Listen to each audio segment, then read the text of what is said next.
In order to clear the debts my biological parents had accumulated, I juggled 3 jobs tirelessly, working both day and night to alleviate some of their burdens. The relentless schedule left me exhausted and focused solely on saving money, resulting in a diet limited to steamed buns and pickled vegetables. Tragically, this poor nutrition led to me developing stomach cancer at a young age. When I attempted to use my savings for medical treatment, I discovered that the $100,000 I had painstakingly saved had been taken by my parents. Elena, we used that money to settle our debts. We're left with nothing. Can you wait another month? I glanced at the doctor's urgent recommendation for immediate hospitalization but remained silent. Later that night, while delivering takeout to an elegant mansion hosting a party, I witnessed my parents surrounding a sophisticated young woman celebrating her birthday. They were lavishly spending on her, far exceeding what was needed for my medical bills. It turned out they hailed from a wealthy lineage, and the supposed debt was merely a test for their biological daughter, who had been mistakenly switched at birth. I couldn't recall how I made it back home. Leaving that mansion felt like abandoning a part of myself. Even when lying in my modest bed, I felt numb. I stared blankly at the yellowed ceiling for what felt like an eternity before hearing the familiar jingle of keys in the old lock. I sat up as my parents walked in, having changed their expensive attire into plain work uniforms resembling a typical working-class couple. They seemed surprised to see me back so early. "Elena, you're home early today. No work?" Forcing a smile, I responded, "Yeah, I had a headache, so I returned early." My mother, Maria, immediately set aside her bag and approached me, placing her warm hand on my forehead. Her voice was filled with genuine concern. No feber. "Why do you suddenly have a headache? Did you take any medicine?" I lied, my eyes cast downward. Yes, I did. My father picked up the bag Maria had set down and handed it to me. "Elena, it's your birthday today, and we couldn't afford a cake or gifts, but we got you this little dessert. You should try it." I glanced at the dessert. It was fancy, something I had never seen before. Previously, I might have been moved to tears, appreciating that my parents remembered my birthday despite our hardships, but now it felt ironic. I was the one who had delivered the dessert. The pampered girl had ordered it on a whim and then scoffed at it once I had delivered it. "I don't want such cheap things, just throw it away." I never expected my parents to present me with that dessert, especially not with a complimentary gift from the shop. Am I only worth the freebies to you? My heart felt as though it had been drenched in vinegar, sour and bitter. Yet, I showed no emotion, simply setting the dessert aside. "Thanks, Dad." "Thanks, Mom." My cold response confused them. They thought I should be delighted with the dessert, but since I had mentioned not feeling well, they didn't press further until I brought up the $100,000 again. "Dad, Mom, I actually need the money urgently. A month is too long. Can you give me the money sooner?" Their expressions changed abruptly as if I had touched upon something sensitive. The headache was about the money, wasn't it? My father's face was etched with impatience. "Didn't we tell you it went to debt?" My mother also disapproved. "Elena, why do you need so much money? Where are we supposed to get $100,000 now? Are you involved in something shady? You weren't like this before." As they lectured me, I thought of the necklace, a pink diamond the size of a sugar cube. I remembered hearing guests around saying it was purchased for over $10 million at an auction, 100 times my $100,000. Yet when I asked for my own money, they reprimanded me as if I had committed a serious offense. I forced a smile, but the exhaustion weighed heavily on my heart.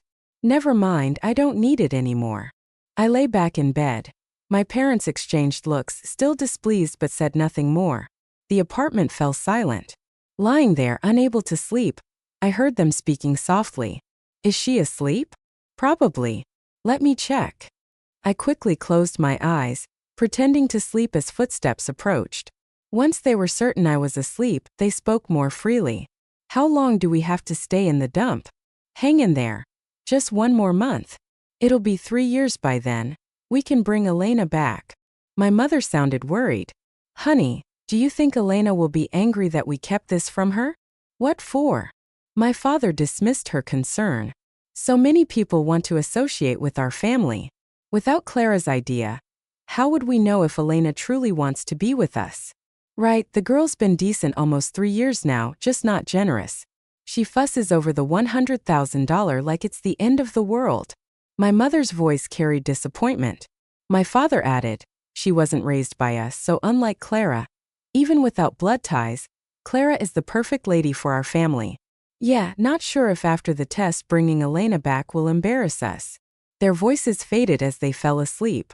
I didn't open my eyes, but tears streamed down my cheeks. They had truly gone all out, holding high positions yet lowering themselves to act as a working-class couple with me. But why? Why just because they have money does that give them the right to interfere with my life? Am I supposed to feel guilty because I value money? Was that something I always desired? If I had grown up like Clara, in the same environment with all those advantages and a good education, would I be any different? But I was just a kid who grew up in an orphanage with no parents. People used to give me strange looks in school, which is why I became a loner with a strong personality. I worked tirelessly to get into a decent college, graduated, and even secured an okay job in most people's eyes. Before they found me, I was prepared to remain an orphan forever, never experiencing a parent's love. But they appeared, and all the hidden hopes inside me surged outward. I believed I could have a happy home.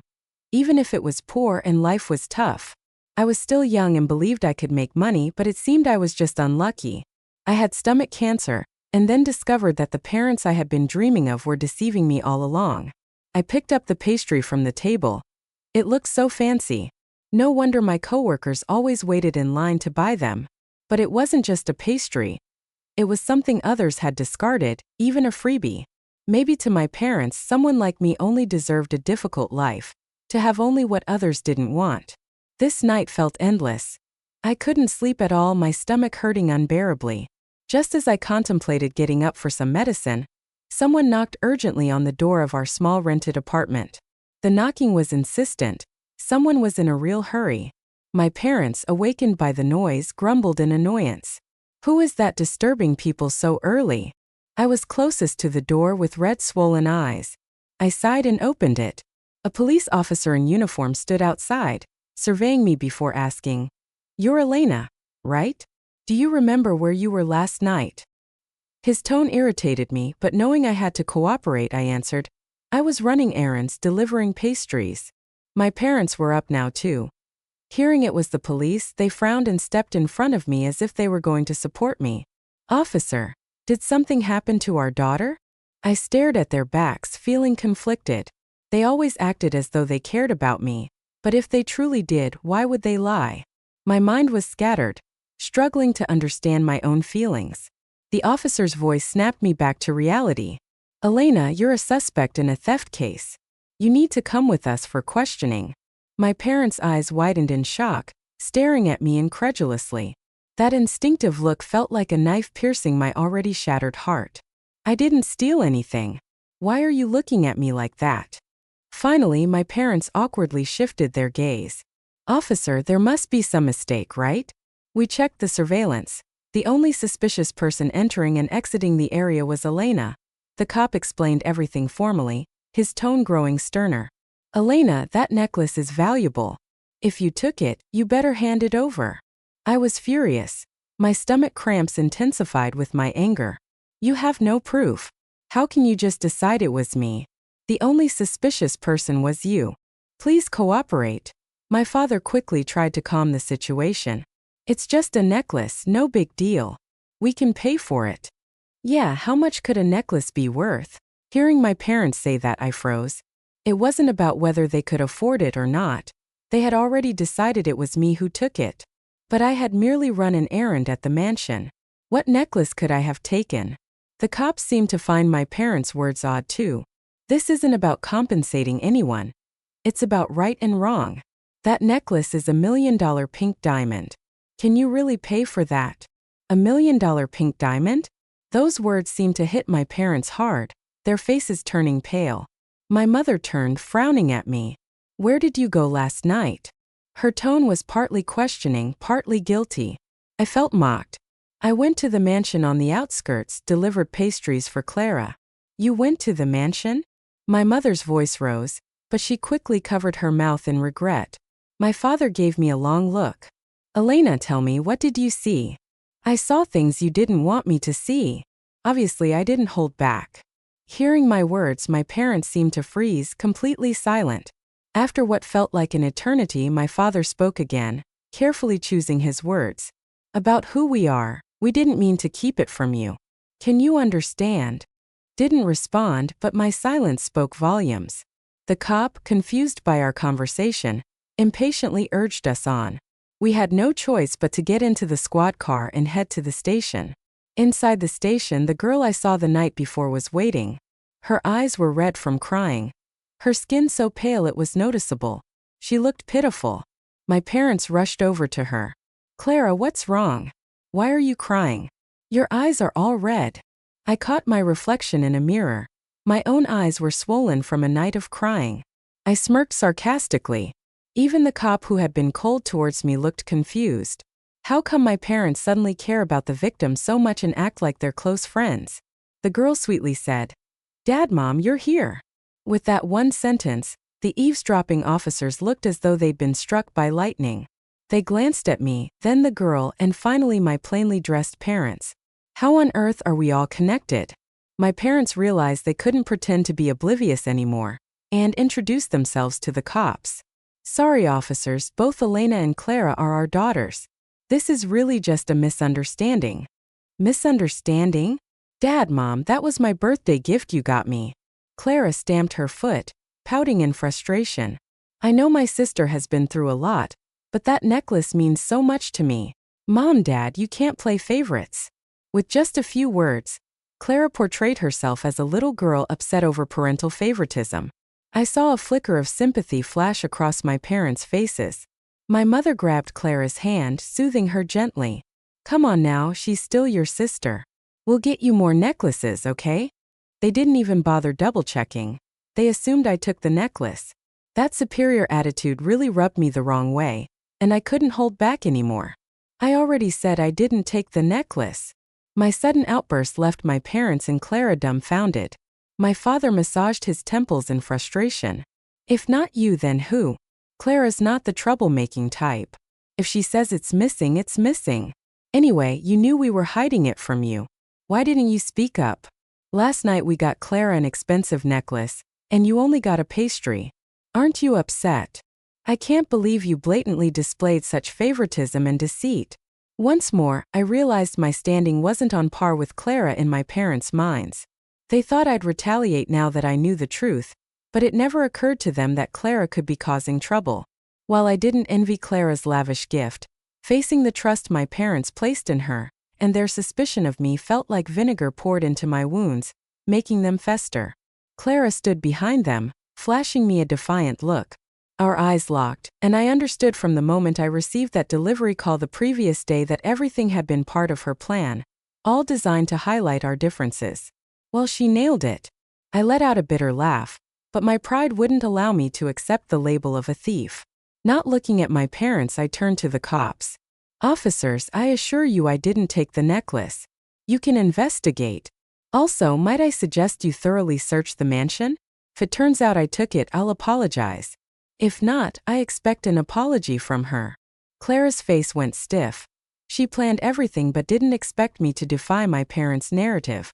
She only saw me as obedient, never realizing that before finding them, I had lived fiercely on my own. The cops noticed Clara's expression and seemed to understand. They looked at me, then my parents, and proceeded with the investigation. The focus shifted from my apartment to the mansion. Half an hour passed swiftly. I sat there as calm as possible. Clara was jittery, constantly eyeing the door. When the officer walked in with the necklace, looking displeased, she appeared visibly distressed. "Miss Clara, we found the necklace under your bed." My parents spun around, staring at Clara in disbelief. "Clara, didn't you say the necklace was?" My mother's voice trailed off as she glanced at me with a hint of guilt. Clara's expression hardened, but she forced a smile. "Sorry, I was careless and misunderstood my sister. But we're family, so can't we just drop this?" Her hopeful words seemed charming. I scoffed, clearly not on board. Does she think I'm a fool? When it was about pinning the blame, family didn't matter, huh? She never saw me as family. She only cared now that it backfired on her. When I remained silent, Clara welled up with tears. "I know I was wrong. Will you forgive me this once?" she pleaded, clutching my hand. I hated it when people touched me, especially when she gripped tightly as if trying to dig her nails into me.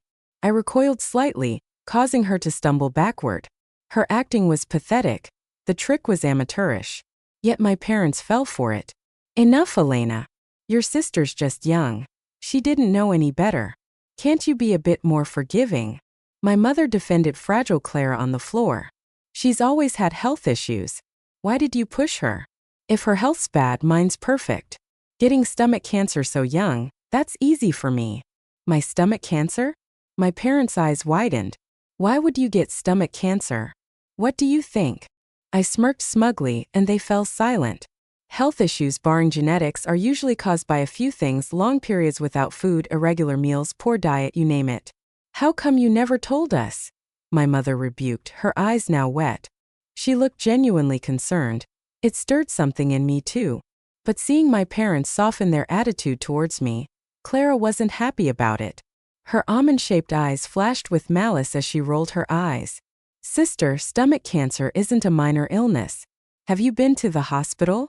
Got any medical records? I raised an eyebrow. What, you think I'm lying? Clara shook her head. Sister, you look pretty healthy to me. I have a classmate whose family member has stomach issues, and they're really skinny. Maybe it was a misdiagnosis. My parents thought Clara's reasoning made sense. Who gets diagnosed with something so serious but still lives life strong and healthy, even working part-time?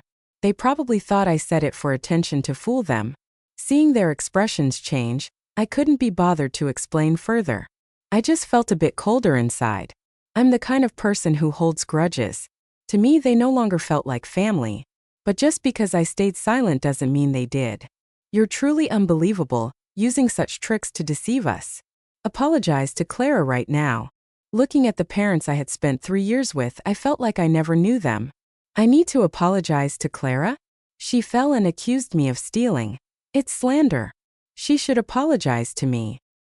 Hearing my words, my parents looked a bit embarrassed but quickly regained their composure. It's all in the family. No need to argue about slander. It's just a misunderstanding. We know you're upset, but perhaps you don't understand our family's worth. Only around $10 million. Whatever you want in the future, we'll get it for you. Can we just let this go? I coldly looked at the three of them and shook my head slowly. No. My parents didn't expect me to be so unyielding. People like them, always in high places, rarely defy them. Now they were losing face repeatedly because of me. My mother suppressed her annoyance. Elena, must you be so aggressive? Clara apologized, but I didn't accept it and even pushed her. What exactly do you want? You weren't like this before. You were so understanding. I felt even more ironic. Understanding? Sure, I used to be quite understanding, but what did I get in return? My hard-earned money, my health, even my reputation? They're not even willing to leave me those as their daughter. Do I owe them? But thinking of the $100,000, I finally smirked. Want me to drop this? Fine, return my $100,000. What excuse will you use this time? Can't pay it back. Hearing me mention the $100,000 again, my parents' faces darkened. My father furrowed his brow as if I'd said something embarrassing. It's just $100,000. Do you really have to bring it up again and again? Elena, aren't you being a little petty? As our daughter, $100,000 should be nothing to you. His arrogance and pride were blatant, prompting me to let out a snort of laughter. Sure, for a rich family's daughter, $100,000 is nothing. But for me, it's the blood, sweat, and tears of the last 3 years. My official salary is $6,000 a month, plus $4,000 from part-time jobs. Paying rent and supporting 3 people, I scraped together that $100,000 to help you pay off debts. And now you say I'm being petty. My questioning angered them, yet they had no words to counter. That's exactly how these 3 years had gone. They lived in my rental, spending my money without a second thought, always assuming they'd repay me later, never considering how much I was sacrificing. I heard my mother mutter something. Weren't you used to growing up like that? Why can't you adjust to us? My father stayed silent, but his expression showed he agreed with my mother. Just like that, my last bit of hope for them vanished. To them, I was used to hardship growing up, so I could endure more. All the compromises I made for family became expected. I felt as though I was being torn apart, every inch of my body in pain. Not wanting to waste more words on these out-of-touch aristocrats, I sat up and repeated what I had said before. For me to let this go, return my $100,000. My voice was soft but shook them to their core. Looking at me, they seemed to realize they were about to lose something important. Clara's eyes flickered. If the $100,000 is so important to her, let's just give it to her. We'll make it up to her later. We're family after all.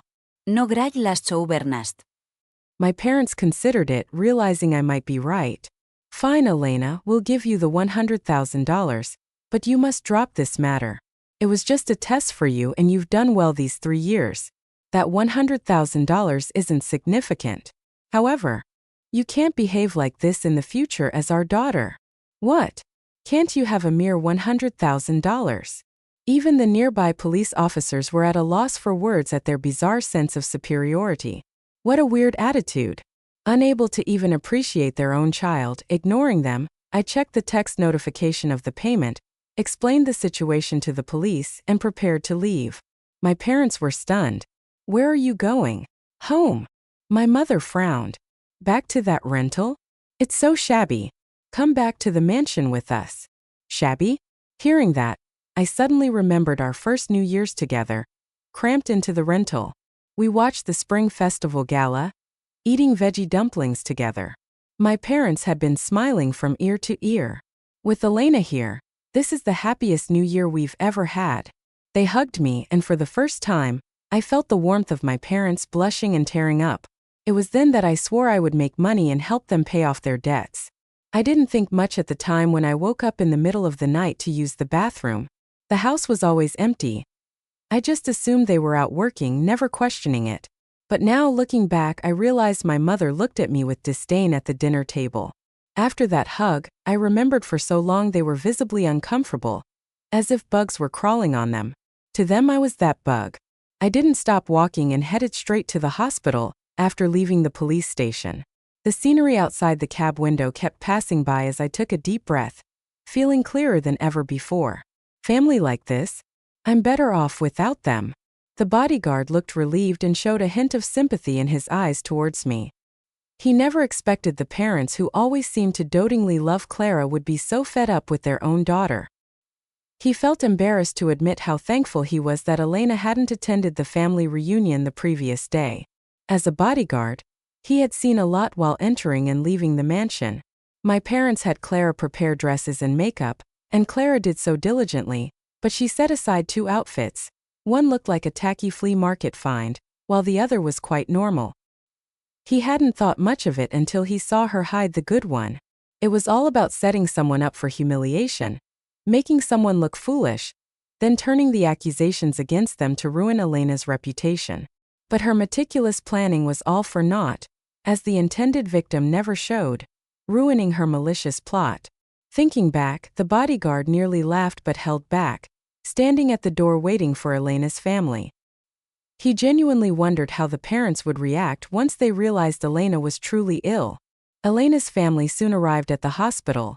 This time they all showed up, including my parents and Clara, though none of them seemed sympathetic. They looked more like they were here to cause a scene rather than visit a patient. Before the bodyguard could say anything, my father kicked the hospital room door open. Elena, how long are you going to keep causing drama? We gave you back that $100,000 as promised compensation. If you keep this up, we'll disown you. Clara followed, pretending to calm things down. Dad, don't be too upset. Maybe Elena just isn't thinking straight. But really, Elena, why end up in the hospital? Isn't that just inviting ridicule from strangers? Her words only made my parents angrier. The higher someone's status, the more they cared about their image. At this moment, they genuinely felt that disowning their daughter might be better. My mother moved closer to scold me, but when she turned, her voice faltered. What? What is that? A young nurse who had held back long enough finally spoke out. Are you blind? It's medical equipment. Are you family or foes? She just had surgery for stomach cancer and is still very weak. You all stormed in like this. Who raised you people? There are other patients here too. You know? My family, accustomed to looking down on everyone, were never scolded like this. Yet seeing everyone around glare at them angrily, they knew they were in the wrong. That one nurse's comment, "Stomach cancer? You do have stomach cancer," made my mother stagger back, nearly falling. My father barely caught her, both of them shocked. "Elena, why didn't you tell us you had surgery?" I sneered. "Tell you? Didn't you accuse me of lying when I mentioned being sick before? When I said I needed that $100,000, you said I was greedy." The words were like slaps to the face, leaving them looking guilty and ashamed. Clara tried to salvage the situation, but before she could speak, I cut her off. "Clara, planning to accuse me of lying again? I still have records on my phone from when you sent me on errands to the mansion. Don't think you're that clever. If you want to stay home, it's all yours. It has nothing to do with me. I've been an orphan all my life. Growing up and beyond, got it?" I made it clear I was cutting ties with them. My parents looked as though they'd been struck by lightning, realizing the obedient daughter they once had was gone. Though Clara stood before them, the distance felt vast. That day, they were pentaed by my bedside for a long time, but the hospital staff and fellow patients knew what they had done, standing firmly by my side and promptly escorting them out. I thanked those who helped me with a smile. Since that day, my parents realized my difficult upbringing wasn't my fault. They owed me. Learning about my experiences over those 3 years shattered their hearts. They tried calling, but I had already blocked their numbers. Every new number was blocked as well. Soon my phone buzzed with transfer notifications. I watched each transaction, hundreds of thousands coming through, and accepted them without remorse. After all, it was their debt to me. I spent a month recovering in the hospital, and after being discharged, I learned about my family situation online. Clara was exposed, and my parents kicked her out in anger and frustration. Bitter, she sold company secrets to rivals, leading to her arrest. Before her imprisonment, she screamed that she was the real Paris, appearing utterly deranged. My parents' business, once mighty, crumbled under rival attacks, taking just 3 years to implode from a mere seed to rubble. They, who were so high and mighty, ended up bankrupt, just as they had deceitfully told me, becoming debt-ridden commoners. But this time they owed not just millions but over $100 million, an amount impossible to repay in a lifetime. As for me, I had long moved on, using the compensation they had given me to buy a house in a different city and build my own home. In this world, no one deserved my effort or attempts to please except for myself. I focused on loving myself and nurturing my own beautiful flower anew. My betrothed ended up proposing to my own sister. Everyone assumed I'd completely lose it. Even my parents, Robert and Elaine, advised me to back off for my sister's sake. Yet, much to everyone's astonishment, I maintained my composure and offered my blessing. And then, believe it or not, I went ahead and announced my engagement to Ethan, a man hailing from a family so opulent it made headlines. Enough of the theatrics. I was ready to embrace a life of true happiness. Today was meant to be our engagement celebration with Liam, but Liam was nowhere in sight. I couldn't get a ring on him by phone, and even his parents were just as baffled. The entire room was alive with murmurs and whispers. Grabbing a microphone from a passing waiter, I raised my glass and declared, "Sorry everyone, it appears my betrothed must be preoccupied with something rather important." Before I could continue, Liam burst in. Hand in hand with my sister Sophie, they intercepted my words right at the entrance. "Truly sorry," Liam said as he released Sophie's hand. Then, adopting a serious tone, he pulled her into an embrace. Approaching me with his hand outstretched, he murmured, "I'm sorry about this." I set my glass down, handed him the mic, and stepped aside. Liam nodded gravely and turned to address the crowd. "Everyone, and Arya, I'm deeply sorry. Our engagement is off. Today, I want all of you to witness that the only person I've ever truly wanted to marry is her." Then, turning to Sophie, he dropped to one knee and asked with heartfelt sincerity, "Sophie, will you marry me?" Sophie remained silent for a heartbeat. Her eyes met mine and then shifted down at Liam, with tears beginning to stream down her cheeks. It was painfully clear that she felt conflicted. Having hijacked my own celebration like this was far from what she expected. Yet Liam continued to hold her hand, attempting to reassure her. As guests paused and exchanged whispers, questions arose. Weren't these two families supposed to be linked all along? Now it's someone else. I heard Liam once fancied Arya. Won't Arya put up a fight? I smiled with genuine warmth, urging Sophie. Come on, sis, what are you waiting for? Just say yes. To my shock, she burst into even more tears, shaking her head and sealing her lips shut in protest. Liam, unable to bear her anguish, turned sharply to me and growled, Arya, stop tormenting Sophie. If there are issues, handle them with me. She's innocent here. I fired back. What does that have to do with me? Not missing the chance to add a cutting remark. You're out of your mind. The atmosphere tensed immediately. My friends rushed over, fearful I might start a scene, and tried to pull me away. Arya, don't be upset. We can talk later. Are you all right? Let's step aside for a moment. Even my parents, Robert and Elaine, approached and patted my shoulder, saying, Your sister has always leaned on you. She just wants Liam. Be considerate and let her have him. I sighed and waved them off. Enough, everyone. I need a word. I insisted, grabbing another mic as I pushed past my friends. Not far off, Sophie was crouched on the floor, weeping into Liam's embrace.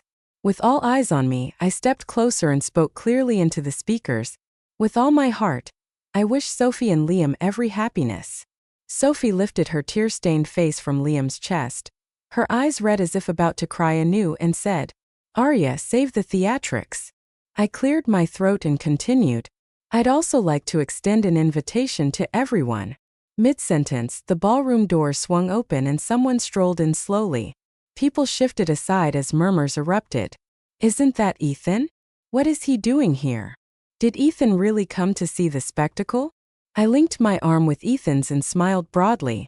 You're all invited to Ethan and my engagement party on the 21st of next month, I announced. A heavy silence fell over the room. Unlike families that rested on generations of privilege, Ethan's lineage boasted a long, illustrious legacy in politics. At just 20, Ethan had swiftly made his mark in business, dominating the local economy in a mere 5 years. A veritable young mogul from a top-tier family. No one dared cross this modern-day prince. At that very moment, Sophie, with Liam's support beside her, looked aghast and whispered, Arya, don't joke about this. We can't afford such frivolities. Confused, I tilted my head. Joke? What joke? Liam wrapped an arm protectively around her, saying, Today's on me. Name your price, but don't mess with his family. My father, Robert, finally caught up, pushing through the crowd with a worried look. Arya, don't be hasty. Do you even know who this is? Before I could respond, Ethan stepped back with me and Robert continued apologetically. Ethan, my younger daughter, didn't intend any offense, but you seem to be missing something. I handed him the mic. Ethan lowered his gaze slightly, then in a calm tone said, Since Arya has invited you all, you're very welcome at our engagement party on the 21st. And may Sophie and Liam find true happiness. As he dropped the mic, its thud echoed like a final stamp of approval throughout the hall. A sudden knock silenced the room before chatter erupted anew. Young men and women buzzed with excitement. We thought Arya had it bad, but something feels off, doesn't it? I mean, Liam switching fiancés at the last minute, yet Arya was ever so ready. I missed it before, but isn't Arya from the Gardens? That's her family name, right? We're all just pawns in their elaborate game.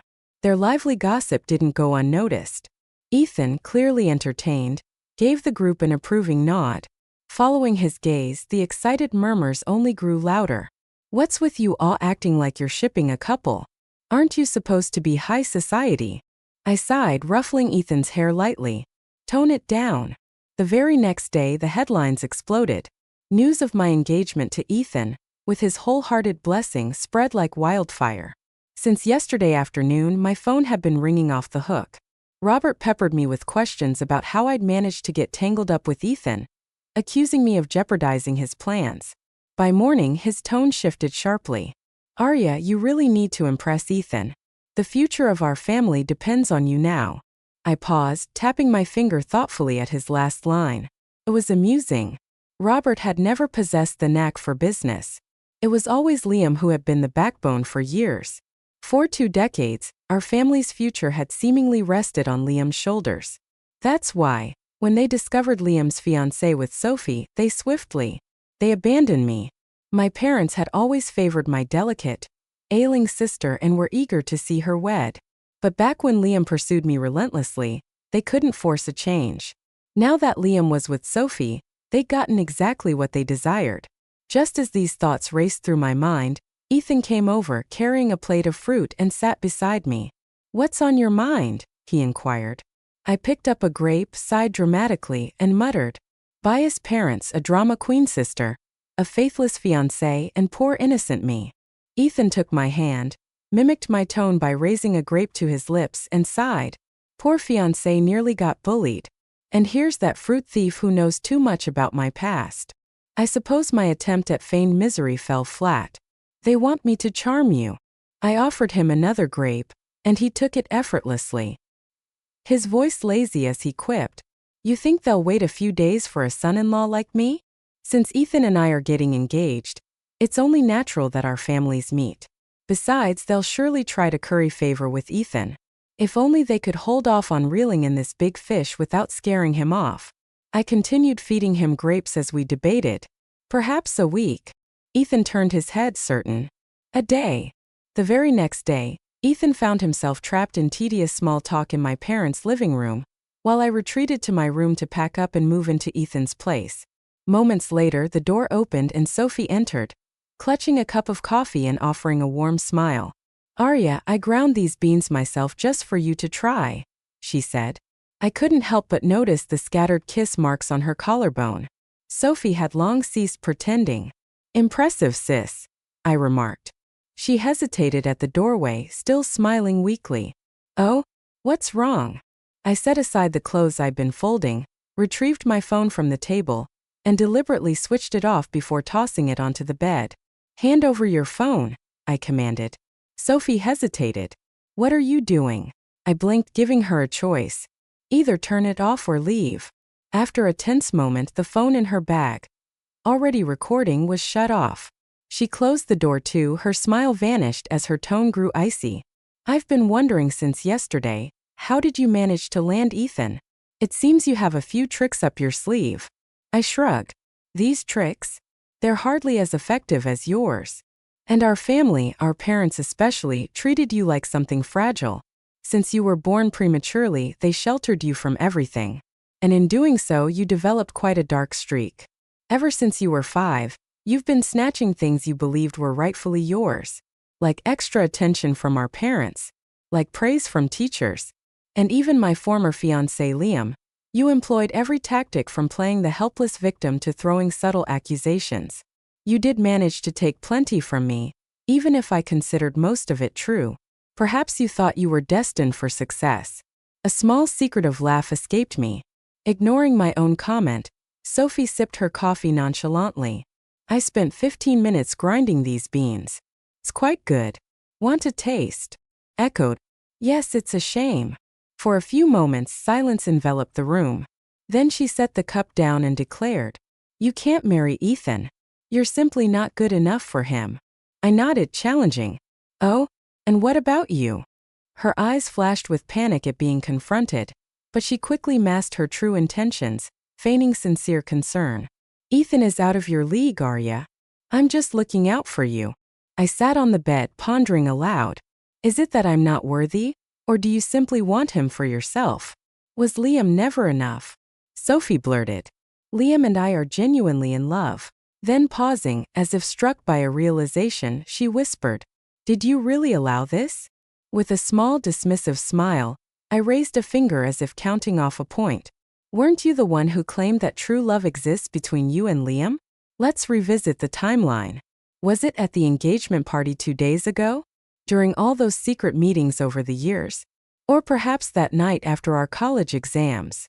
A sudden loud knock and the crash of a ceramic cup shattering startled us. We hurried downstairs only to find Sophie slumped on the floor in my room, clutching her stomach and wincing in pain. Her once pristine loungewear was stained with coffee, and shards of the broken cup lay scattered nearby. I merely watched, expression unreadable. Our mother, Elaine, was visibly pained. She rushed over to Sophie, anxious and worried. gently helping her to stand. What happened? Are you all right? She cried. Sophie looked up weakly, tears streaming. It hurts, Mom. Don't blame Arya. I simply lost my balance. I swear I didn't push anyone. Our usually composed mother, now heartbreakingly furious, bellowed. Arya, she's your sister, and she's carrying your nephew. How dare you push her? Her agitation grew, and in her haste to strike me, she nearly rose but instead stumbled, almost kneeling on Sophie.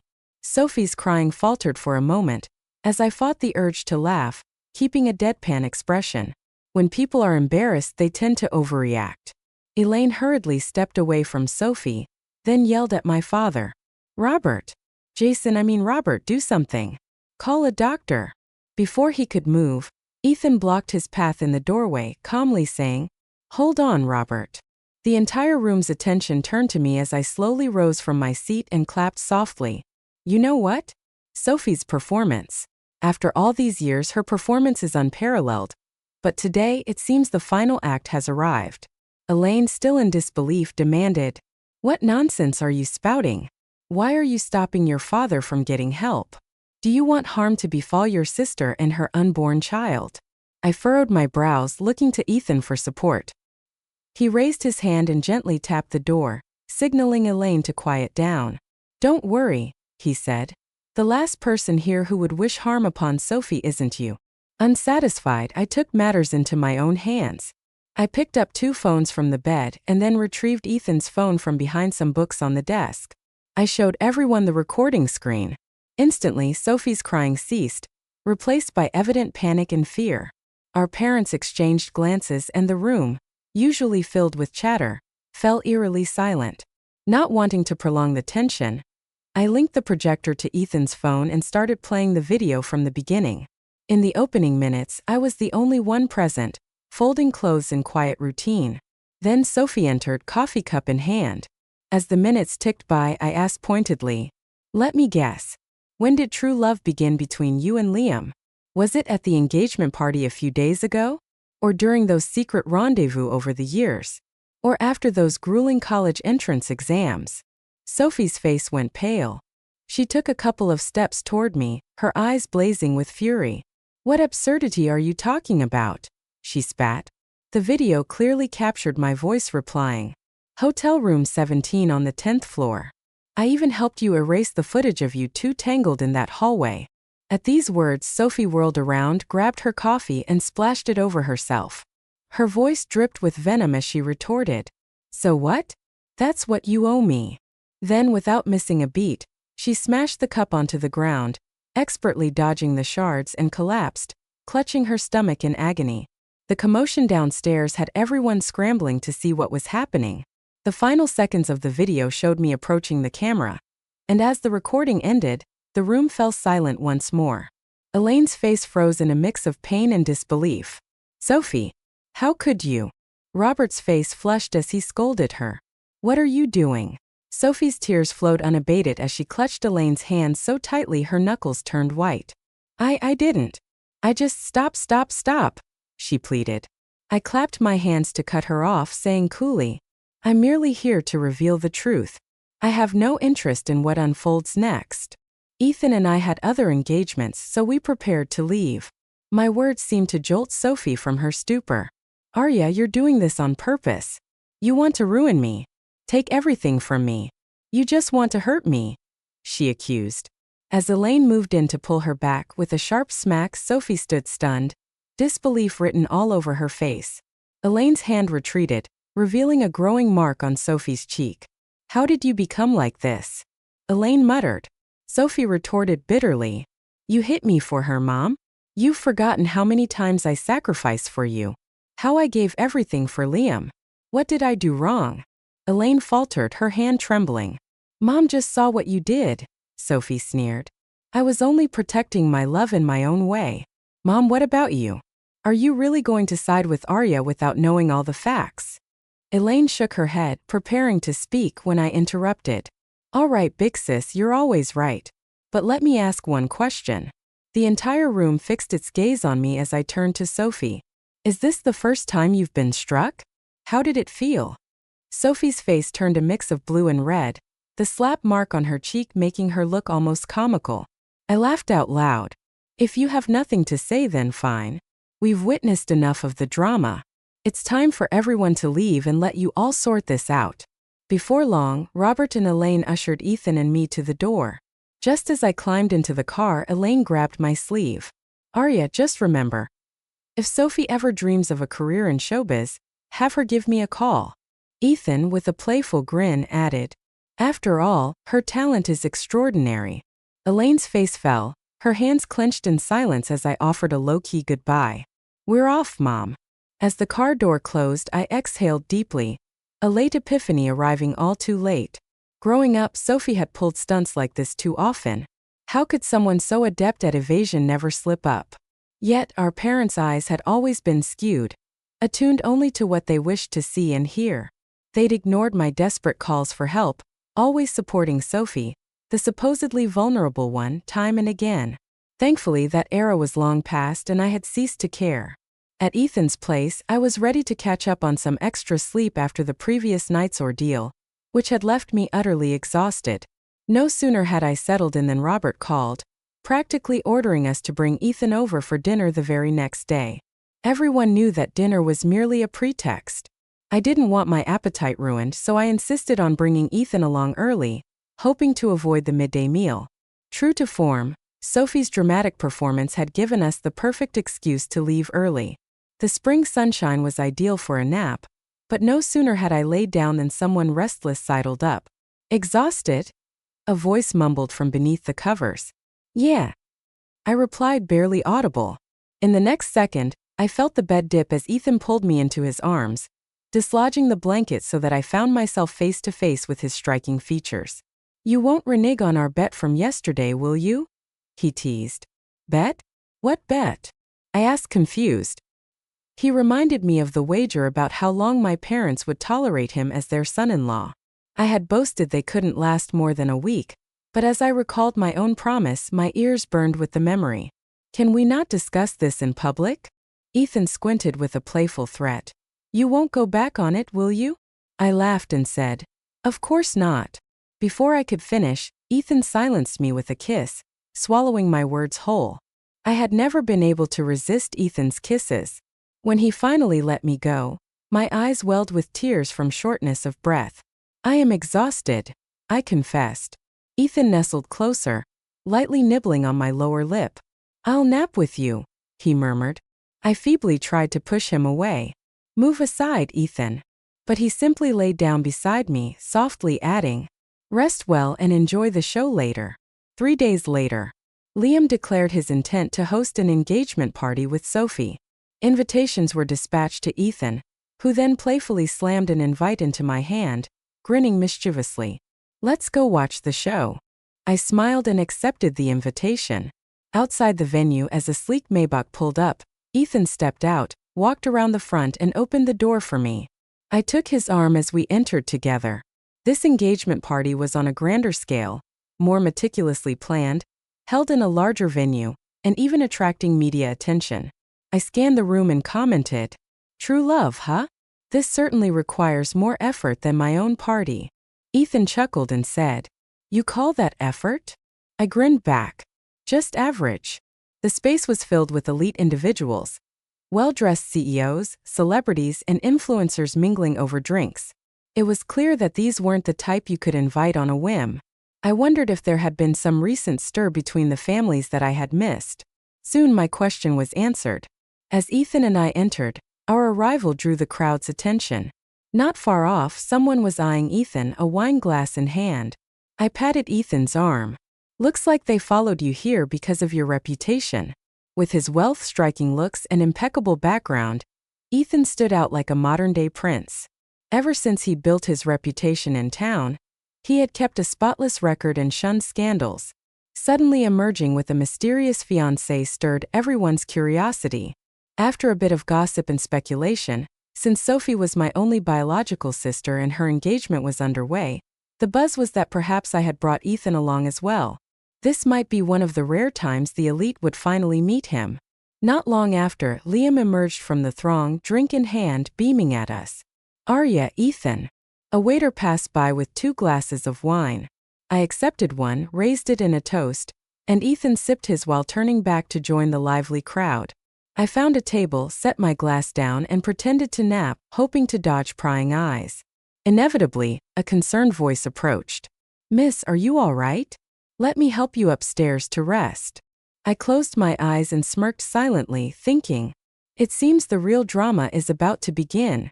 Soon after, the maid guided me to a private room, gently stripping off my outerwear and covering me with a blanket before closing the door. Once alone, I fumbled for the dress laid on the bed, dressing in the near darkness. The room was stark, immaculately clean, devoid of closets or hiding spots, with only one door that offered no escape. Resigned, I settled on the sofa by the window, massaging my sore shoulders. What surprise do you think Sophie has in store for me? I mused aloud. A faint electronic chime came from the left earring, followed by Ethan's cool voice. "You can expect something. She's not going to be gentle at all." I retrieved the blanket, draping it around me as I returned to the sofa. "That's a rather dismal conclusion," I muttered. Ethan scoffed. "So sad it's almost laughable." I chuckled, genuinely curious about what scheme Sophie might unveil that day. Moments later, sounds emanated from the door. Instinctively, I clutched the blanket tighter as the door slowly creaked open. The hallway's bright light forced me to squint, and I could barely distinguish 2 figures quietly entering and beginning to undress. A hoarse male voice commanded, "Hurry up, take the photos and get out." Another lower, anxious voice added, I know, we haven't even turned on the lights yet." I could barely make out shapes as they fumbled near the bed, seemingly searching for someone. "Where's she? Weren't you supposed to be on the bed?" I counted down the seconds in my mind. "Turn on the lights and check." When time was up, the door flung open and light poured in. I quickly covered my eyes with a blanket, not wanting to witness what I shouldn't. With the sound of a switch being flipped, Ethan's voice cut in icily. "Oh? Are we having some artistic nudes taken by two?" Before I could react further, one of Ethan's aides, dragged the 2 men in waiter uniforms out the door, one of them sporting a small camera around his neck. Kneeling briefly at the exit, one of them stammered, "Who sent you?" They exchanged a brief glance before replying, "It was Sophie. She wanted us to capture some scandalous photos of you. She specifically demanded that your full face be visible." I smiled politely and walked away. "Ethan, call the police," I instructed, my tone steady. For the past 20 years, Sophie had always placed herself above me. That very night, when I finally forced her to move out, she had vowed never to let me forget it. As expected, she showed no warmth toward me. Downstairs, the wedding banquet was in full swing. On a large screen at the end of the runway, cherished childhood photos of Liam and Sophie were being displayed. Oddly, many of these moments included snapshots of me alongside Liam from days when he had courted me. Who could tell when Sophie had seized the opportunity to make those memories exclusively hers? In a side corner on stage, a pianist played the wedding march, filling the room with melodic blessings. Ethan followed behind me, his arm wrapped around me, remarking, "She should appreciate your return gift." Glancing down at Sophie's beaming smile, I sighed quietly. I hadn't planned on giving her anything. My sister had always been naive, rushing headlong without leaving any options for herself. Perhaps it was my indulgence over the years that had rendered her so reckless. Then, the photos on the big screen transitioned to engagement snapshots. The host gestured for Sophie and Liam to step onto the stage. Holding hands, they walked forward, smiling at each other as they prepared to speak. At that moment, a recording came through the speakers. A recording of my conversation with Ethan. The audio was low, but unmistakably clear, my recent musing about what surprise Sophie might have prepared for me. The clip then detailed how one waiter had revealed that Sophie had arranged for scandalous photos of me, clearly showing my full face. On stage, Sophie's face drained of color as she tugged Liam to shut off the monitors. "Who's controlling this? Turn it all off," she demanded. But it was too late. Ethan's team had blocked access to the projector room, and the big screen continued playing. Next came a scene from my room, showing me packing as Sophie entered with a coffee cup. Not long ago, that very cup had shattered. Again, the video ended with me approaching the camera, and the room erupted into shock. Sophie lay on the ground, drained and in tears, with Liam kneeling beside her in stunned disbelief. I leaned back into Ethan's supportive arms, almost forgetting what the next clip held. The screen went dark, and after 3 seconds, Sophie's voice emerged. "I really like this trophy, Arya." Gradually, the image cleared to reveal a much younger Sophie examining a crystal trophy, engraved with my name, Arya, as the recipient. That was my trophy. The video narrated itself. In it, I sat on the couch, seemingly indifferent, as Sophie smashed the trophy at her feet, exclaiming, "Sorry, Arya. It's all my fault. I shouldn't have said anything. Don't be mad." Then, Robert and Elaine entered, shielding Sophie as she attempted to defend me. "It wasn't Arya's fault. I was just too curious about the trophy. I never meant to hurt you, Mom and Dad." Their words only fueled the flames further as Elaine looked at me in disappointment. "How could I have a daughter like you?" The video continued amid flashing cameras and a live stream capturing the event in the banquet hall. Guests whispered in disbelief. "Oh my God, are they really sisters? Are those her real parents?" Liam seems clueless, but wasn't Liam engaged to Arya before switching to Sophie? Could it be Sophie's jealousy over her sister, even taking her fiancé? The murmurs grew louder, until they drowned out one of the video's key moments, a celebration that had turned into a trial for Sophie.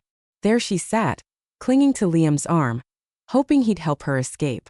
Yet Liam, appearing utterly shocked, stood frozen, until Sophie brushed him aside. With Robert and Elaine occupied by the crowd, Sophie pretended to faint, sending guests scattering in alarm. Amid the chaos, Ethan tapped the microphone, his rich voice filling the room. "Ladies and gentlemen." People began to look around, eventually noticing Ethan and me on the second floor. He handed me the mic and I addressed the screen in a calm tone. "I hope today's show did not disappoint." I then looked towards Sophie, whose makeup was in ruins as she feigned unconsciousness. "Tell me, Sophie, are you satisfied?" She pleaded desperately. "Arya, have you lost it? You're pushing me," she cried. To which I finished mockingly. "Pushing you to your demise?" Sophie stood utterly baffled. I chuckled, amused. "Isn't this exactly what you've been harping on for the past 20 years? Every time I achieve something, you pull me aside, envious, saying, 'I'm miserable, stuck at home while you get everything. You always accuse me of taking it all from you.'" Sophie's voice trembled. "You drive me to destruction, Arya." I sighed and continued. "Maybe that's why I never believed you'd ever be a good sister. Sometimes I wonder if a sharp piece of glass would have been more useful than a family bond." The live stream continued. At the edge of the venue, I swallowed my words and then softened. After all, today is Sophie's engagement party. Ethan's secretary delivered a small box to Robert and Elaine. I offered an apologetic smile as I explained, "I had a different gift planned. Inside is the title to a villa and the contract."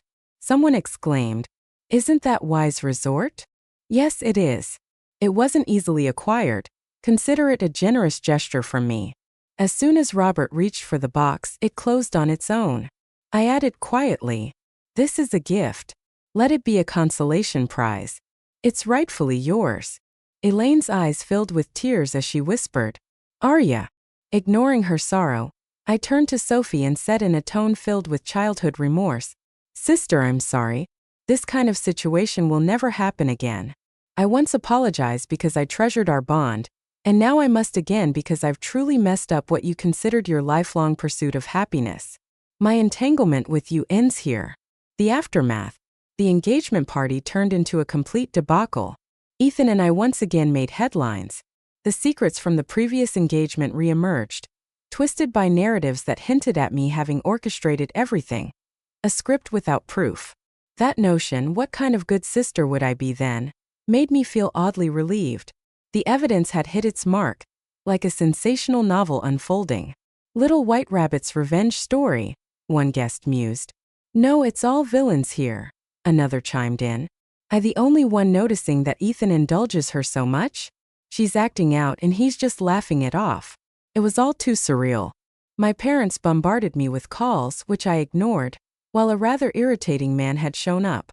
When the police investigated the photo scandal, Liam looked utterly defeated. After the party, Robert's company took a nosedive. Liam was affected, as he always should be, since he had never been the reliable, hard-working type. Sophie ended up in the hospital. I raised my hand, signaling Liam to stop his incessant chatter. Enough. Go back. But Liam blocked the door, saying, Arya, it wasn't my intention. He continued, on the day of the college entrance exams, I wanted to confess to you. I got drunk, and I'm not sure why it ended up being with Sophie. I stepped back, my voice cold. So that's what matters to you? You've had enough, Liam. Countless times, you've made mistakes over the years. I stretched out my words. Did you ever wonder why Sophie was the one who found you that night? Liam's grip tightened as he looked at me in disbelief. What do you mean by that? I let out a sarcastic laugh and replied, the drug in your drink was placed by someone. And I arranged the text inviting me out on purpose so that Sophie would see it. The room where you two got together? That was set up by me as well. Why? Liam stammered. Because we were once engaged. I continued dismissively. And you never understood. I've been baffled by how you clung to me for so long. Liam froze, memories of dodging him in our youth floating back, and he looked almost shattered. I used to like you so much. What does that have to do with me now? I sneered. Don't you get it? I've despised you from the very start. The thought of having to marry you and being forced into your role was the worst period of my life. I simply handed you back to Sophie, as I always said I would. I wish you both a happy ending. The aftermath. After the engagement, our families severed ties completely to avoid dragging us down further. The companies disassociated just in time. Liam's firm, already riddled with corruption, collapsed overnight. Robert and Elaine vanished from public view. Sophie was diagnosed with mild delusions and severe depression, and was committed to a countryside sanatorium. Ethan reclaimed the 2 wedding presents given away at the party, untouched. Meanwhile, Robert's house was seized, and Ethan ended up buying the company. Facing immense compensation and no escape, they were forced to use the villa I'd given as collateral. Repaying the kindness of my upbringing, the bond of sisterhood, it seemed, was too fragile to mend.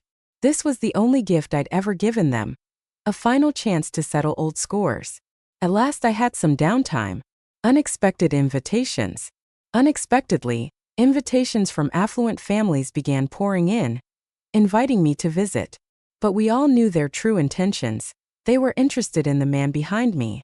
Thankfully, Ethan rejected them all, driving me back to the old family estate. There, in the familiar sitting room on a solidly colored sofa, Ethan's grandmother, her head full of silver hair, glared at me. Who is this girl? I don't recognize her. I hurried over and clutched her hand. Grandma, it's me, Arya. Surely you remember. She huffed. Who's Arya? I don't recall you at all. I shifted to her other side, affectionate. Grandma always said she liked me best. Please don't be angry. I was simply busy dealing with some troublesome matters these past few days. At that moment, Ethan's grandmother turned toward Ethan, with a reproachful glare. Arya's in trouble, and you don't even help? Ethan shrugged and sank onto a nearby single couch. Doesn't look like she needs my help. Just then, Ethan's father descended the stairs. His dignified presence, reminiscent of an ancient sword sheath, was tall yet gentle, with a playful glimmer in his eyes. Arya has been quite the sensation lately. The punk might not even be able to help her, he teased. I looked up shyly. Uncle, you're here too? Your wife insisted I bring her over early. In a simple yet elegant dress, Ethan's mother followed behind his father, her tone soft. I thought we'd have a family meal.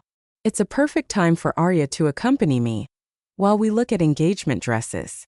Ethan's grandmother patted my head tenderly and remarked, without realizing it, the little girl has grown up. I nodded, feeling both emotional and pressured. A home at last. Yes, from when I first met Ethan at 15, it's been 10 years now. Compared to that gloomy past, this old home feels like my true home. On the day of our rooftop engagement party with Ethan, everything he had secretly and meticulously prepared was finally unveiled. I lifted my skirt and swung open the door to reveal a room empty of guests and media. Only our families were present. White roses, imported from far and wide, adorned the venue. And at the end of the red carpet on stage, there they stood. Ethan's mother leaned on his father, while clutching a small gift box. Ethan's grandmother held a microphone, her voice gentle as it drifted on the breeze. "Arya, welcome home." Ethan guided me closer and had me accept the box from his mother. Inside, I found a smooth, completely green jade bracelet. "Arya, welcome home." The words resonated as tears welled in my eyes. I was momentarily speechless. How fortunate I was to have met and known Ethan since our youth. 10 years had passed and now everything was falling perfectly into place. When Nina knelt down to beg me for sponsorship, I knew. She was the female lead. I had once funded her tuition. She cried, saying even this money wasn't enough for her sister's breakfast, but she'd be content. I gave her $30,000 monthly for pocket money, yet she still felt oppressed. I knew. In her eyes, I was just a fool she could manipulate, but I didn't ask for anything more. My master, Grayson, and my half-brother pitted her and hated me, thinking I oppressed the weak, thinking I didn't help those in need. After I refused to buy her a villa, she pushed me into the sea. Before dying, I heard her say, "I just wanted a home." When I opened my eyes again, I saw Nina, with red swollen eyes, kneeling, begging me. I smiled at her. This time, I'd show her how I'd play her to death. I knew she was the female lead, in a desperate situation, poor but academically gifted. To finish university, she had two options: work part-time, or beg others. For someone like Nina, working part-time was impossible, so she targeted my college roommate, me. In my past life, I was soft-hearted.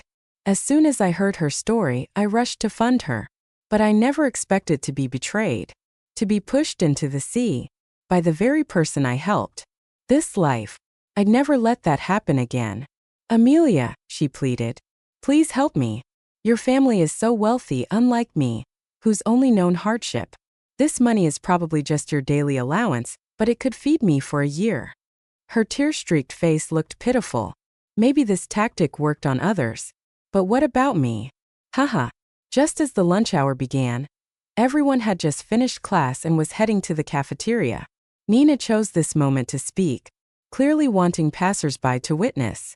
Seeing that I said nothing, she continued, "If you won't help, I'll work like a beast of burden for you. I know you look down on someone as poor as me, but I have nowhere else to turn." I didn't want to hear more. I coldly laughed. "You're truly poor.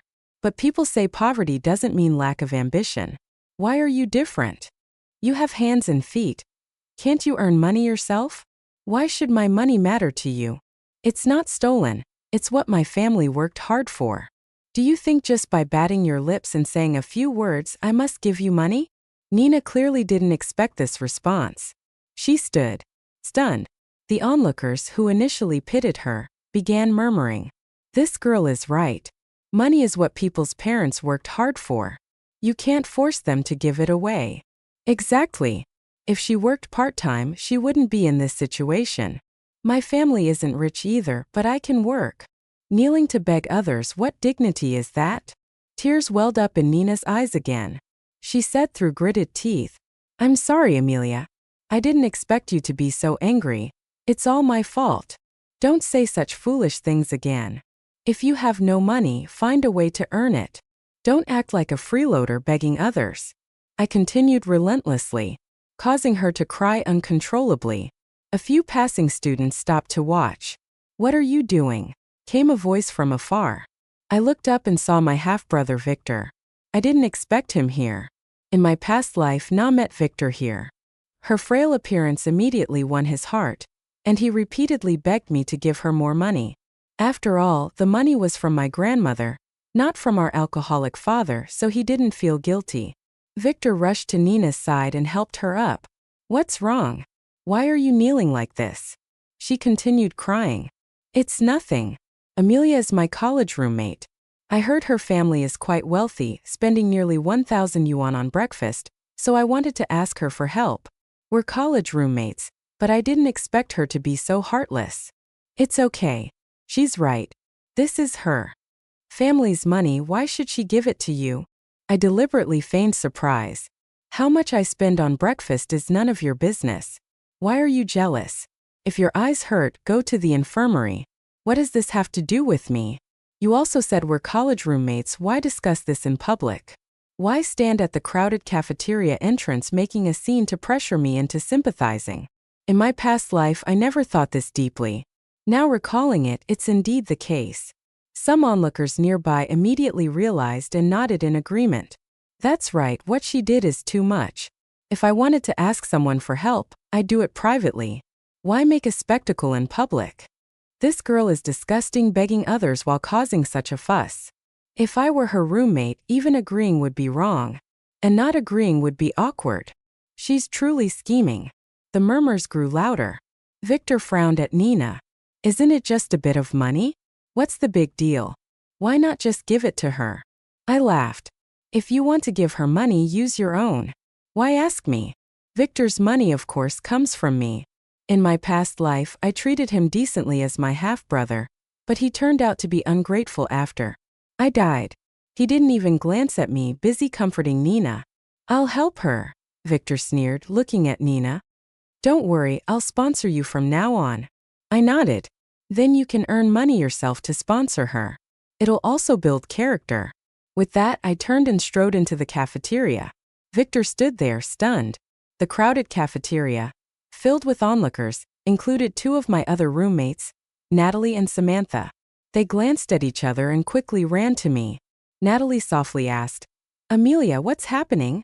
I smiled, looking at Nina with red eyes and Victor beside her. It's as you see. She tried to use the crowd to morally pressure me into helping her. It won't be easy. Samantha looked at me strangely. Why are you acting so differently today? Before, you always gave her money when she asked. True. I was a fool before.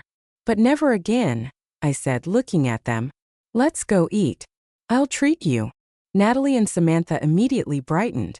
Though their circumstances weren't much better, they never begged me for money.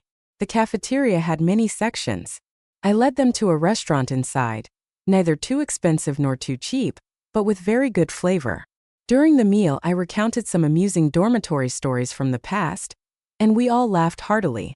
In my past life, I was blinded. This life, I'd never let that happen again. Right, Natalie suddenly said. I heard your father's company isn't doing well lately. Maybe let me invest a bit in him. Hearing this, I said, my grandmother left me some money. Why would I invest in your family? Natalie was stunned, quickly shaking her head. No. Even though I know you have some money, it's what your grandparents left you. How could I let you invest in my family? It's fine. I know the industry your father is in. If there's no issue, there will definitely be profits later. I trust your father. Anyway, this money is just sitting here. Investing in your family might even earn more. I laughed and joked with Natalie. She immediately blushed with emotion, speechless, and hugged me. Amelia, thank you so much. I waved my hand. This money is just material to me. This life, I must cherish those who truly treat me well. I turned to Samantha. Isn't your mother's health still unstable? Here, take some money from me to help her. In my past life, I clearly remember them searching the sea for me. These kindnesses aren't measurable by money. Samantha hesitated, but I cut in. You two are my best friends. This money is just a small part of mine. Don't refuse me anymore. They took a deep breath and finally nodded in agreement. After the meal, we prepared to go to class but didn't expect Victor to suddenly run over. Counselor wants to see you. Hearing this, I couldn't help but laugh. In my past life after I agreed to invest in Nina, he reported it to the counselor. I told my two friends, you two go ahead. Natalie and Samantha seemed worried. Should we go with you? No need. Having more people won't solve anything. You two go ahead. I'll be back soon. With that, I went straight to the counselor's office. As soon as I arrived, I saw Nina sitting there, crying and stuttering. Next to her was my childhood friend Damon, also where they first met in my past life. Probably because they shared similar backgrounds, they quickly empathized and became close friends, often hanging out with Victor while I was left out. Though one was my childhood friend and the other my half-brother, they only came to me when they needed money. Amelia, you're here.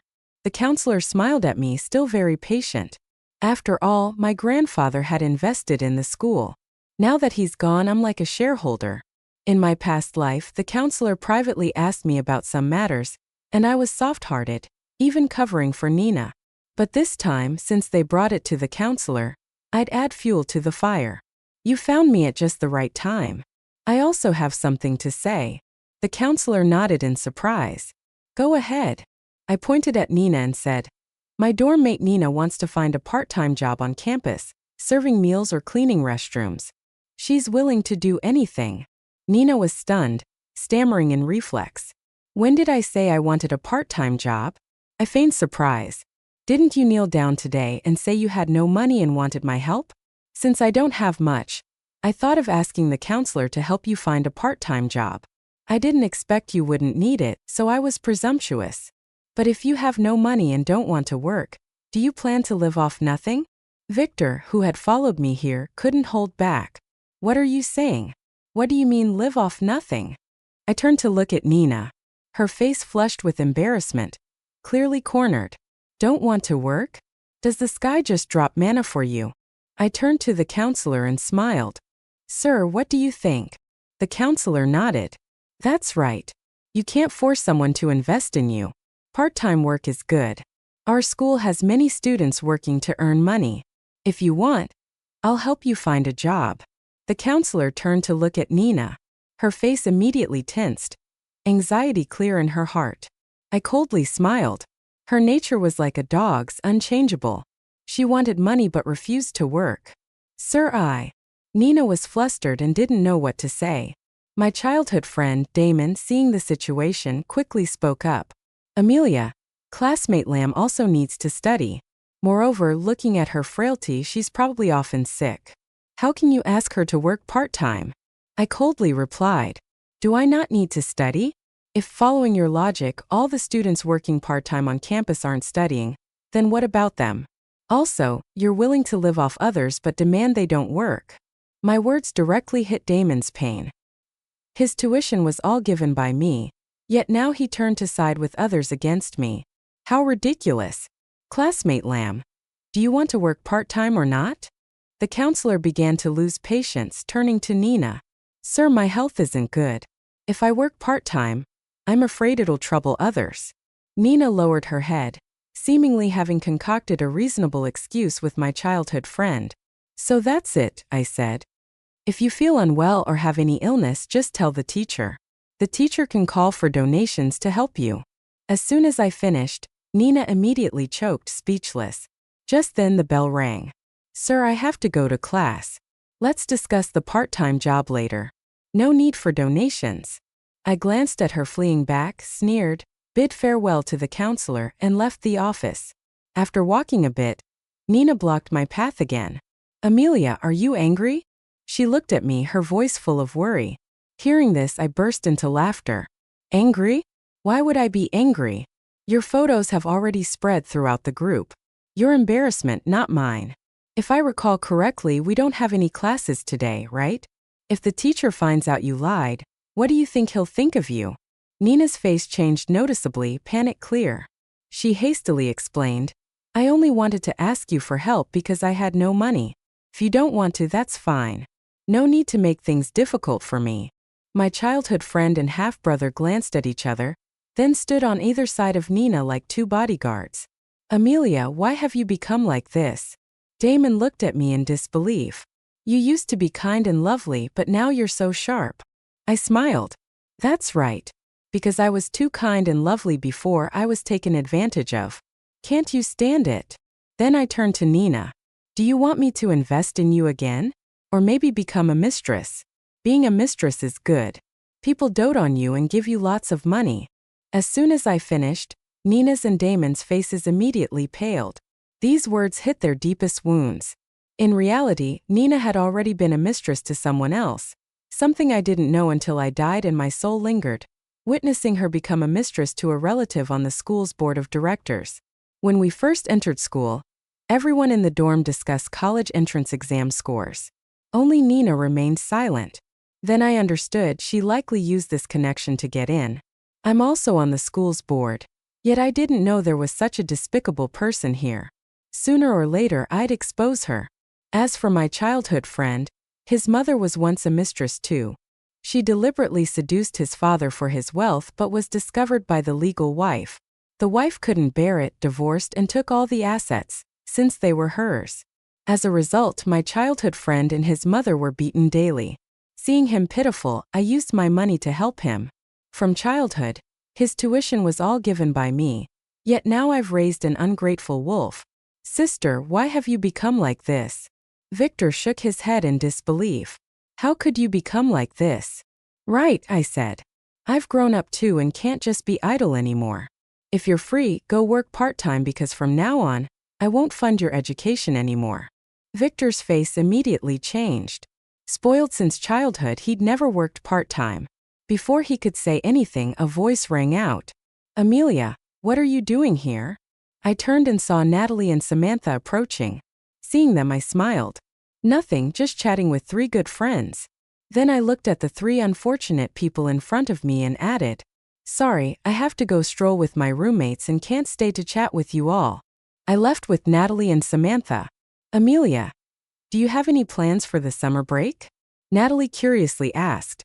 I suddenly remembered the companies and assets my grandmother left behind and replied, I'm preparing to take over the family business. Natalie and Samantha glanced at each other. Both knew I had some money but didn't expect me to be so straightforward. Aren't you two free too? Come work at my company. By then I can issue you internship certificates. After graduation, if you can't find a place, just come to my company to intern. In reality, their abilities aren't bad. They just haven't had the right opportunities. They both tilted their heads, seemingly pondering carefully. Or maybe not. If we really come, people might say you're biased. Why fear that? You treat me well and I'll treat you well. No problem at all. Besides, your abilities are clear. Let's see who dares to say anything. I smiled at them. Finally, they both nodded in agreement. We strolled the streets together until evening, returning to the dormitory with many purchased items. Seeing us, Nina's face immediately changed. As soon as I entered the room, I noticed her eyes fixed on the pile of things we bought.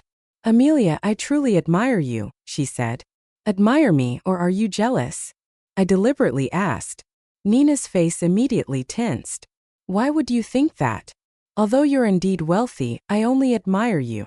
After all, these things are what your family left you. It's a pity I don't have a family like yours. I nodded. True. I have a family that left me money while you have nothing. I ignored her and turned to chat with my 2 roommates. Nina gritted her teeth, staring at them for a while. Then she turned to me. Amelia, can't you really sponsor me a bit of money? My university education depends on this money. As she spoke, she began to cry pitifully. Of course. I smiled. Hearing this, Nina's eyes immediately brightened, but Natalie's and Samantha's faces became worried. For me, money is fine, but you must come to my company to work during the summer break. That way, I have a chance to watch the drama, I said, looking at Nina with a smile. She was bewildered, not understanding. But what are you worried about? I'll not only pay you but also issue you an internship certificate. How about that? I looked at Nina, smiling. She breathed a sigh of relief and hurriedly nodded. Okay, no problem.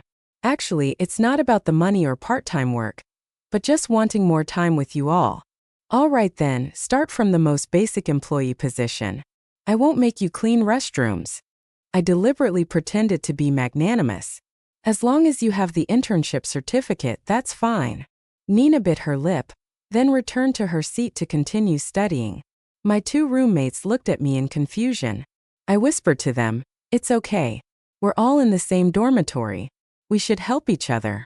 Plus, there's a lot more to come. Seeing my mysterious attitude, they felt a bit helpless but said nothing more. After all, no one could change my decisions. In just a few days, the summer break began. Bored with nothing to do, I went to the company my grandmother left behind. Unexpectedly, as soon as I arrived in front of the company building, I ran into trouble. From afar, I saw 2 people standing there and sneered coldly. Knowing my half-brother would never stay peaceful, I approached and said, Amelia, what are you doing? Dad heard you cut off his allowance, is that right? The speaker was my father, reeking of alcohol, clearly just drunk. Next to him was my stepmother, always polite to me, probably because of the money I held. In my past life, when I was pushed into the water, she hated that she couldn't take all my money for herself. Yes, I did cut it, I said. You two didn't consider that he's grown up now? If I keep giving him money, isn't that spoiling him? This is clearly not good for him.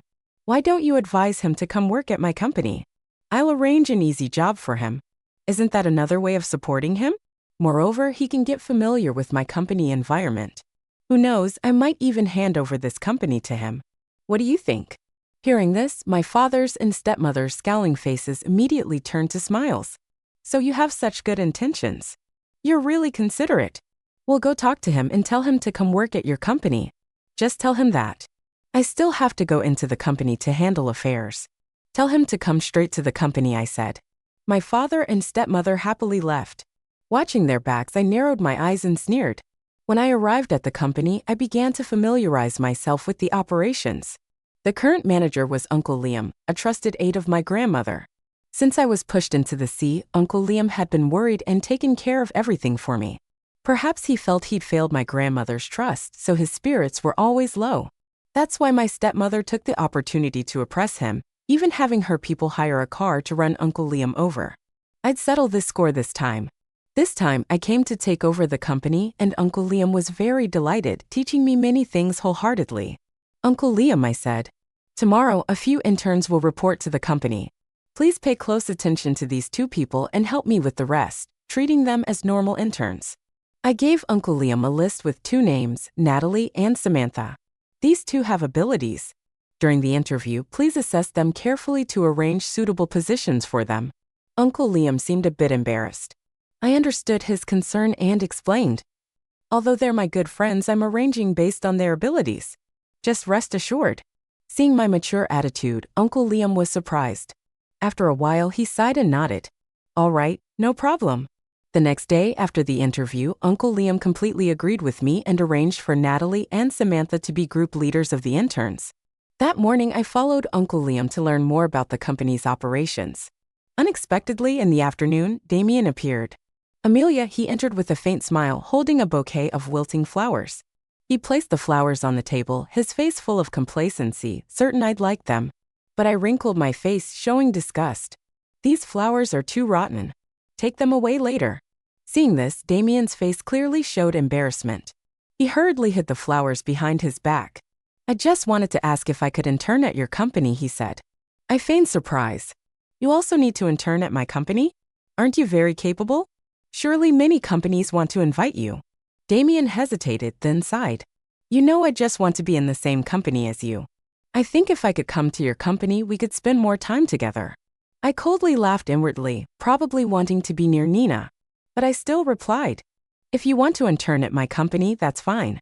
Hearing this, Damien's eyes brightened. However, I continued, but there are already enough interns at the company. If you want to work, maybe start with cleaning. I looked at him, smiling meaningfully. Damien's eyes widened in shock. What? I'm a college student. How can I clean? I pretended to think, then said, all right. Considering our acquaintance, I'll break the rules and accept you as a real intern. Thank you, he said joyfully, about to grab my hand. But I skillfully stepped back. No problem. If there's nothing else, go work. The company is busy. Don't linger here chatting. Hearing this, Damien nodded and left. That night, during dinner, Natalie and Samantha told me about Damien and Nina's situation. Those two just chat all day and don't do any work. Natalie pouted. Samantha, sitting nearby, lightly tapped Natalie's hand as a reminder.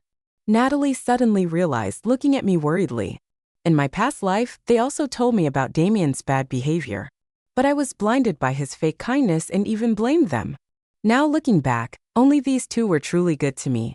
Forget them. Let them stay for now. Soon, there'll be some fun to watch. I smiled at Natalie and Samantha. They glanced at each other, then nodded in agreement. A few days later, Nina, Damien, and Victor came to find me together. Seeing the three of them, I sneered slightly. I didn't expect them to appear together, probably planning another moral coercion tactic. I leaned back in my chair and leisurely asked, you three came to intern at the company but refused to work. What's that about? Nina hesitated, then timidly spoke. Amelia, I want to ask you to advance some salary.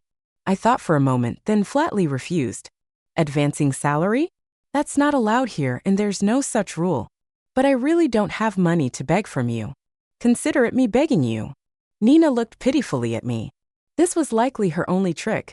But this tactic only fooled those two fools. Sure enough, the two fools immediately couldn't hold back. Just advance her a bit. What's the big deal? Victor looked at me in confusion. Right, Amelia, weren't you very understanding before? Why are you like this now? It's just a little money. Your company is so wealthy, advancing a bit won't hurt anyway. We've been working here all summer. Damien also urged me. I thought for a moment, then nodded. All right. But even if I advance it, it can't be much. You know the intern salary isn't high, and you've only been here a few days. I can only advance 1 month's salary. With that, I took out my phone and transferred the money to Nina. Her eyes were slightly red as she said in a wheedling tone, even if this money isn't enough for your breakfast, I'm still content. I coldly smiled. Really? You can only blame your low salary. Not anyone else's fault. All right, the salary's advanced. Hurry up and work. My company doesn't support idlers. Nina bit her lip and left. I suddenly remembered that when I was a soul, I had overheard that Nina stayed at a nearby hotel every Friday night. Today just happened to be Friday. I looked up and saw their backs walking out. Unexpectedly, I overheard a remark from Nina. I know she sees me as a beggar to be pitied. But I won't beg for more. This is her fault. Don't think too much.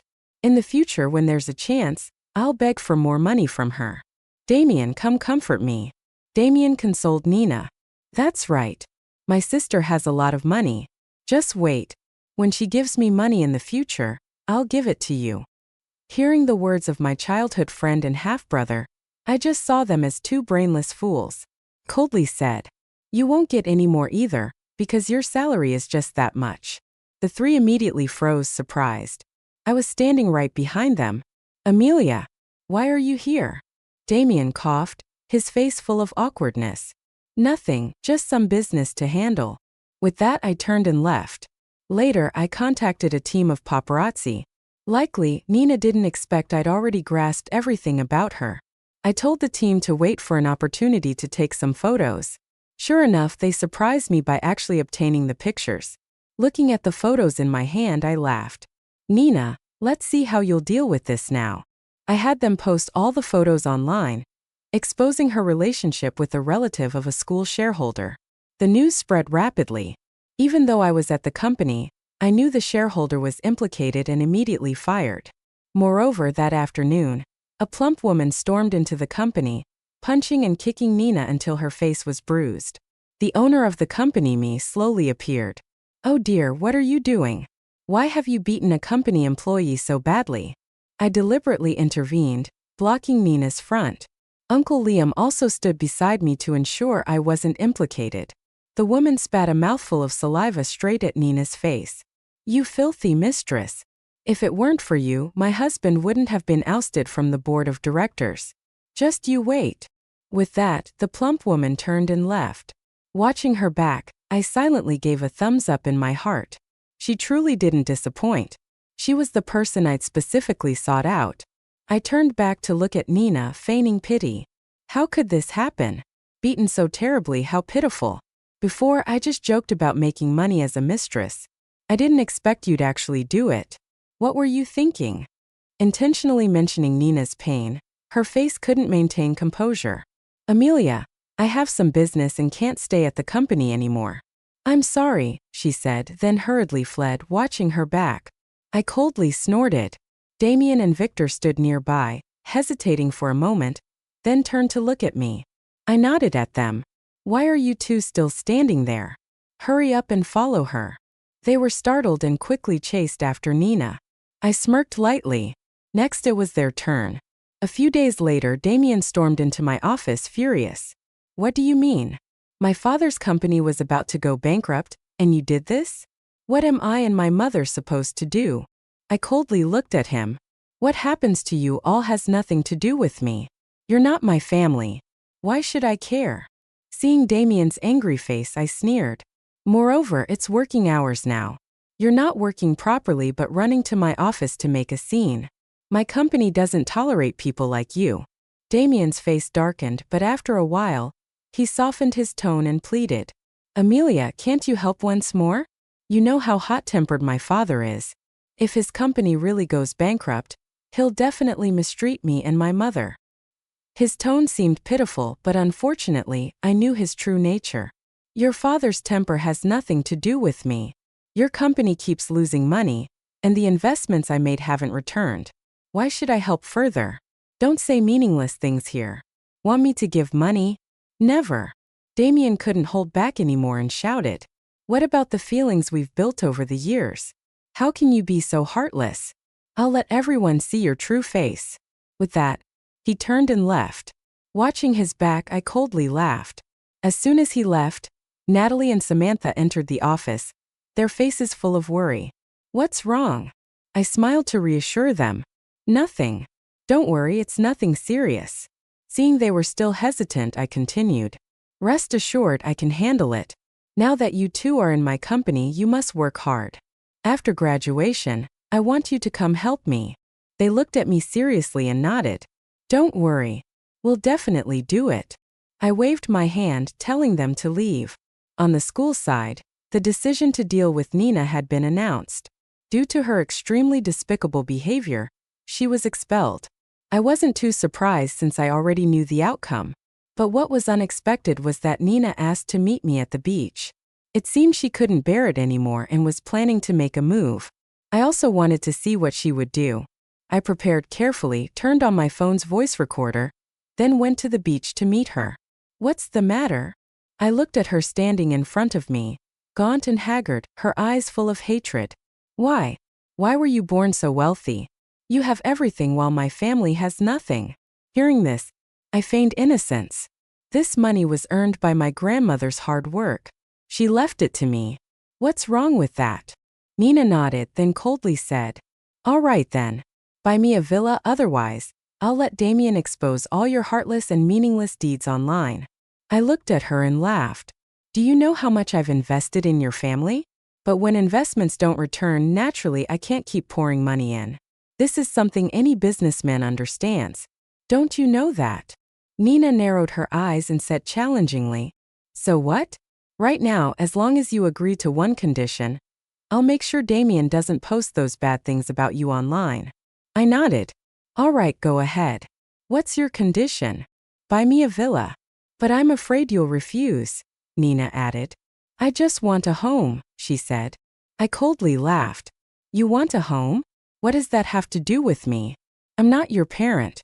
Why should I give you a home? Her face immediately turned ugly, then suddenly went berserk. If you won't buy it, then die.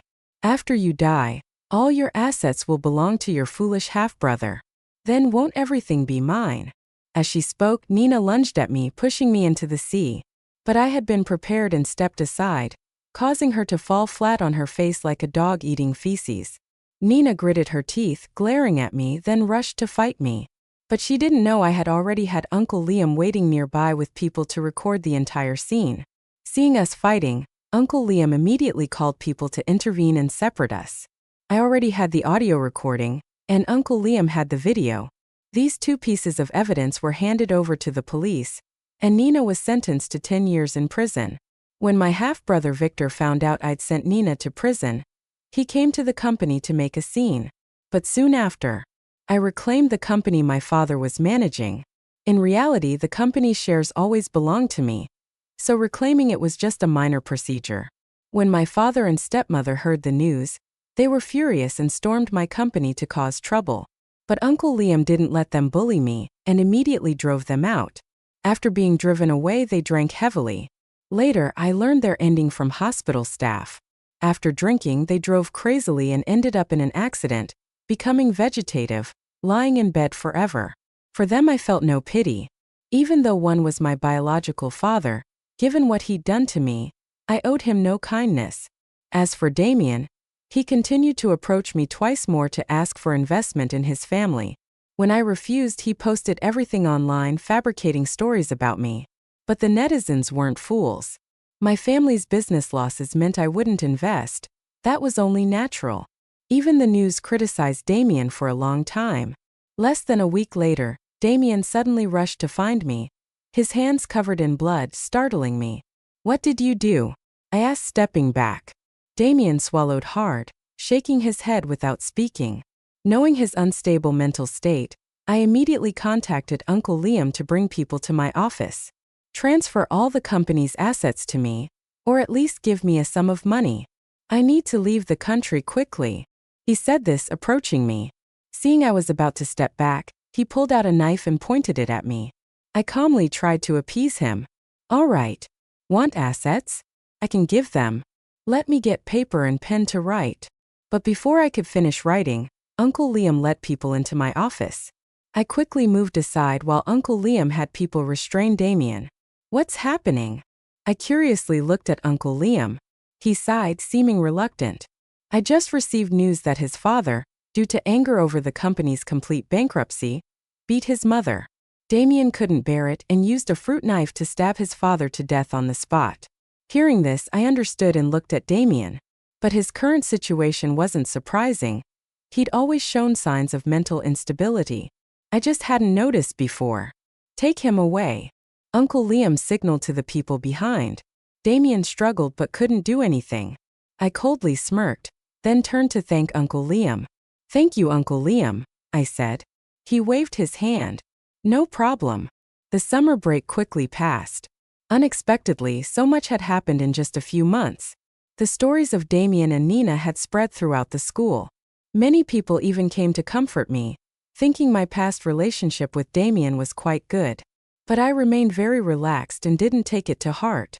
10 years later, when Nina was released from prison, as far as I knew, she went to find my half-brother Victor.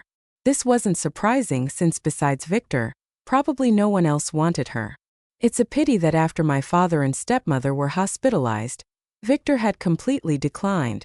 Now what good would it do for her to approach my brother? Victor often came to beg me for money, but I always refused. If he was too much, I had security guards drive him out. Finally, unable to bear it, I had people send him back to our hometown. I heard that after returning, unable to bear loneliness, Nina sought others, only to be discovered by Victor and beaten until paralyzed. Victor was imprisoned for a few years. After his release, his mental state was unstable, and he was admitted to a mental hospital. As for me, by this time I had officially taken over the entire company. Not only that, but I also expanded dozens of subsidiary companies in various other fields. One evening, bored, I had dinner with Natalie and Samantha. Now, both had become shareholders in 2 of my subsidiary companies. We ate and joked with each other. After the meal, I looked at them and said, "All right, if there's nothing else, hurry back and rest. We still have to continue making money tomorrow." How much money have you made already and still want more? Natalie and Samantha looked at me, both helplessly and laughing. I immediately nodded in affirmation. Of course. Money is the greatest sense of security. I smiled brightly. After a while, they looked at me and said, "Anyway, the 3 of us are a team. Listening to you, we'll continue as we have for the past 10 years. Standing shoulder to shoulder. I believe one day our names will shine brightly among the crowd." Thank you all for listening to the story. Don't forget to follow for the latest stories. The dining room table was a stage, and my family were the actors, each playing their part with practiced ease, except for me.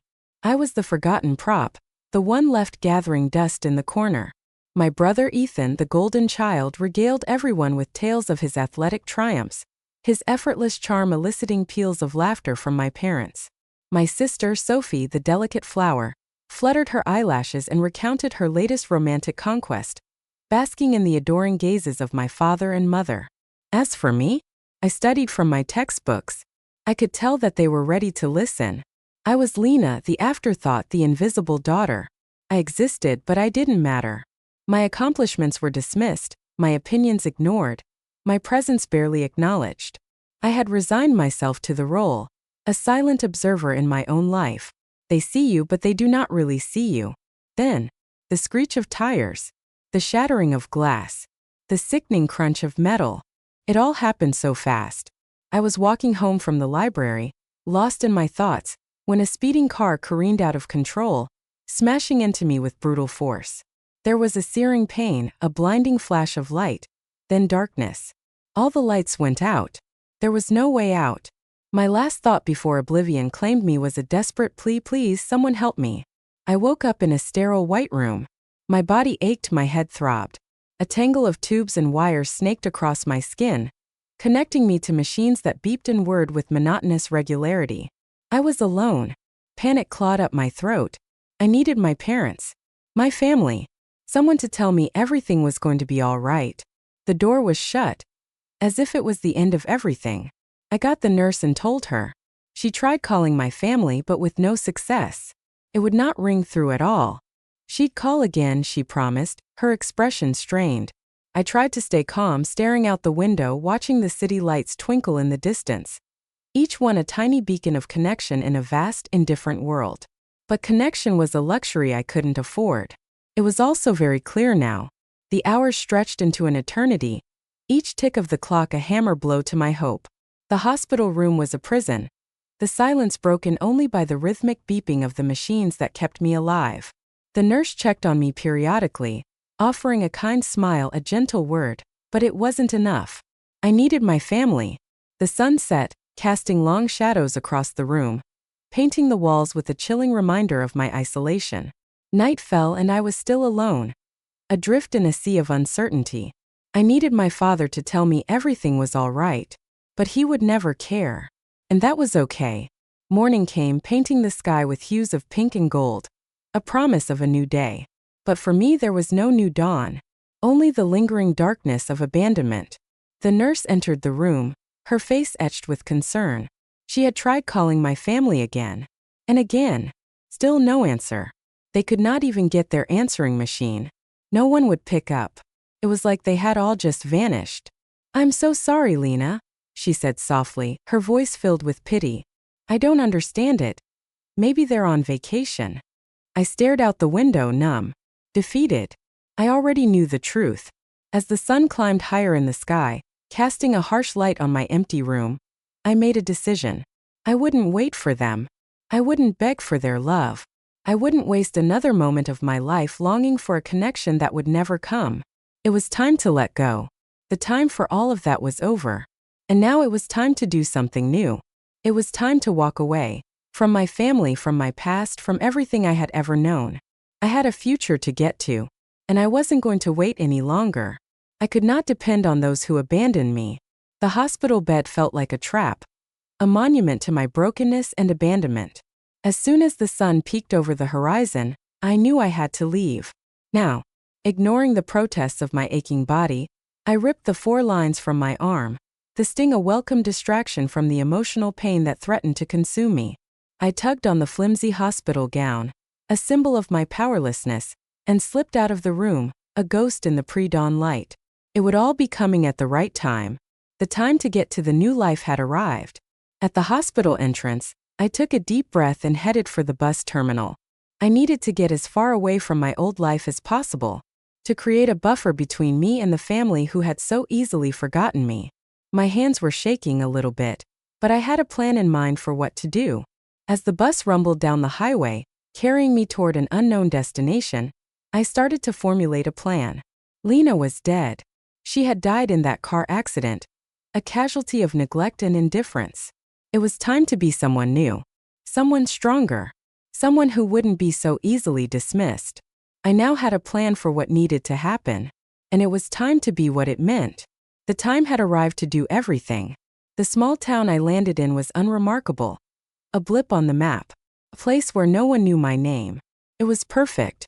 I found a tiny, cramped apartment above a laundromat, the smell of detergent a constant reminder of my humble beginnings. It wasn't much, but it was mine, a blank canvas on which to paint my new life. Now it was time to become who I was supposed to be. Methodically, I destroyed any reminders of my old life. Photos, letters, even my driver's license. Anything that could connect me to Lena was gone, reduced to ashes in a small symbolic bonfire, a phoenix rising from the flame. Now it was time to get to work. The new me had to emerge. New blood for the heart. Forget fancy boardrooms and power lunches. My office was a cramped laundromat. My boardroom? The back of a delivery truck. My power lunch? A stale gas station sandwich. The name of the game had become survival. I was an operator in every sense of the word. I cleaned houses, waited tables, and even tried my hand at selling encyclopedias door to door. That lasted all of a week. Every job was a lesson, a crash course in human nature, a glimpse into a world I had never known before. The best part? There was no more Emma to deal with. The time had come to move on, to be something new. The free time I found had to be used to learn new things, to see if I could do anything better. Nights were for sleep, of course, but it was during the in-between moments where I knew the change would happen for me. I was going to have to take what I could get. This meant that there was no waste of the power. I devoured every online course I could find: business management, marketing, finance. The knowledge was a lifeline, a way to escape the drudgery of my day-to-day existence. It was what the people needed, and it would get them through what they thought would take me out. I was a man among people for hire, and it had a purpose. Progress wasn't linear. There were setbacks, disappointments, moments when I wanted to give up and crawl back into the familiar shadows of my old life. But there was something new on the horizon. All I had to do was have the ability to reach for it, to have a new way of life, a new way to start and to continue to grow. It wasn't always easy, but it was better than Emma. At least, as long as she was off my mind and not in view, things would be better for me. It was just what the people wanted. And then all of a sudden the light shone on me.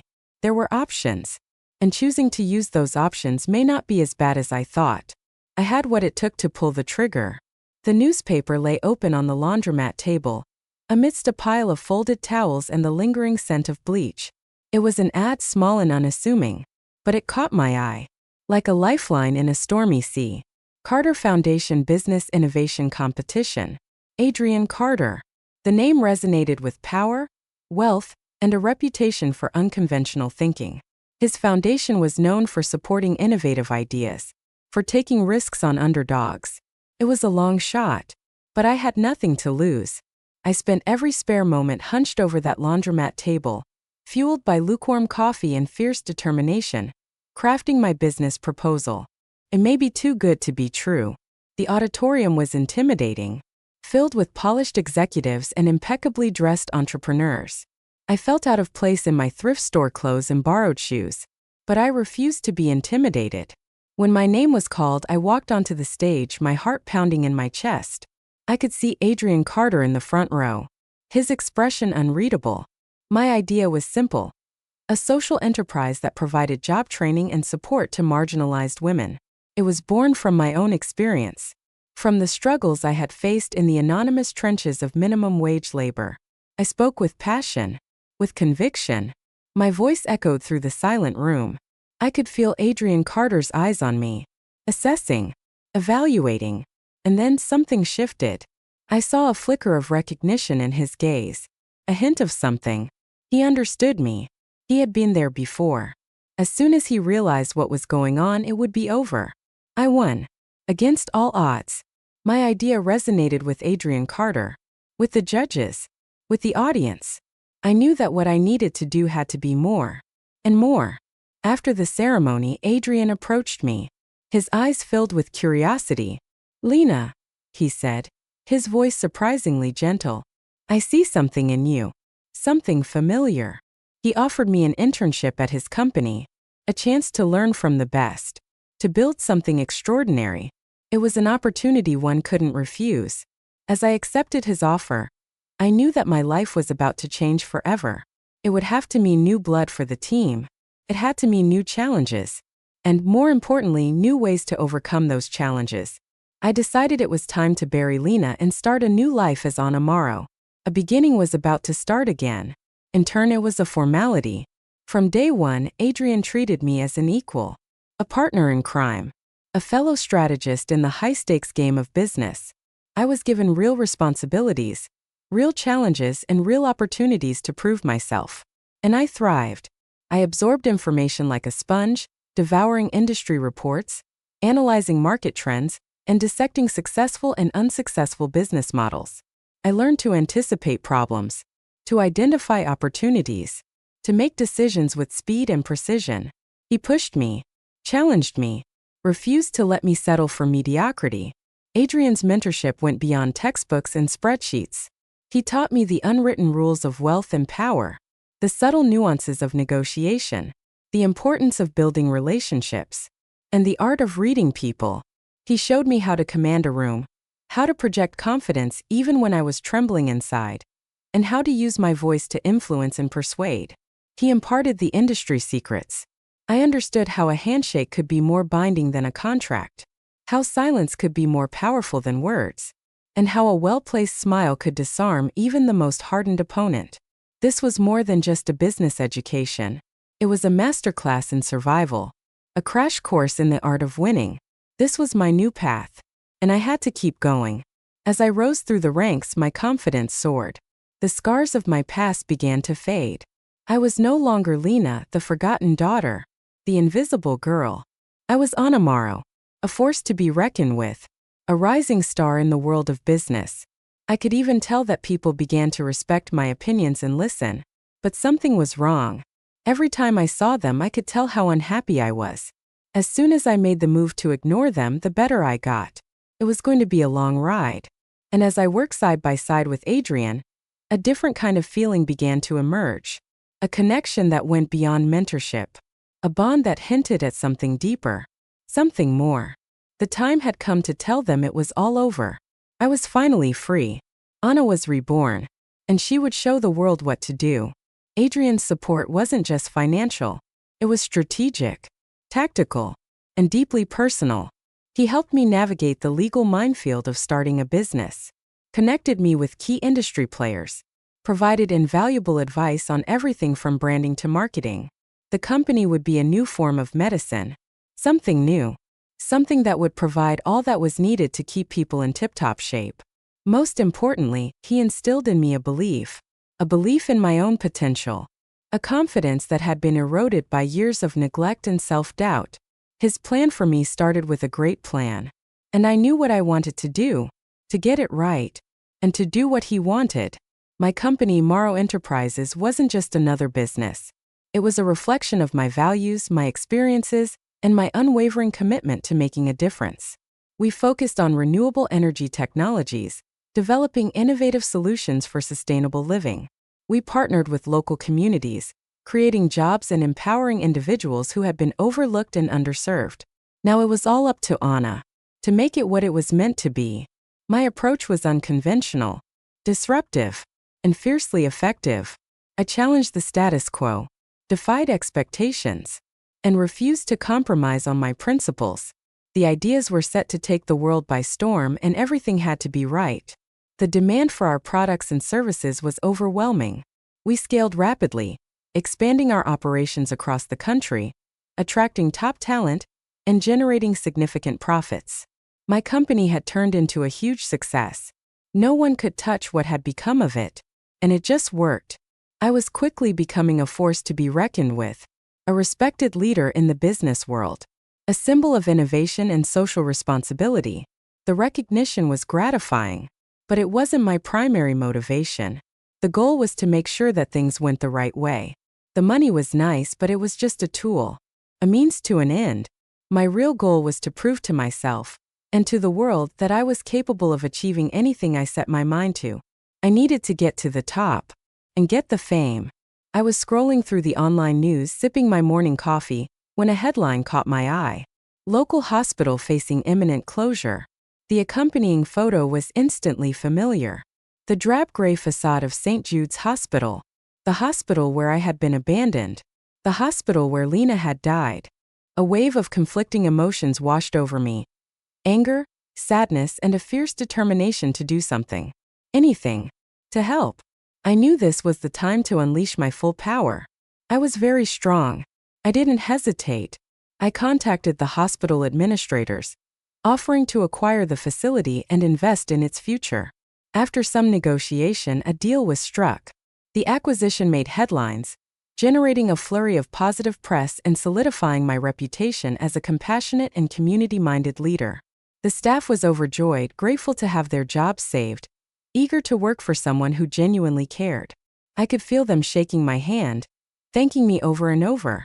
For me, it was more than just a business transaction. It was a symbolic act of reclamation, a way to rewrite my history, to transform a place of pain and abandonment into a beacon of hope and healing.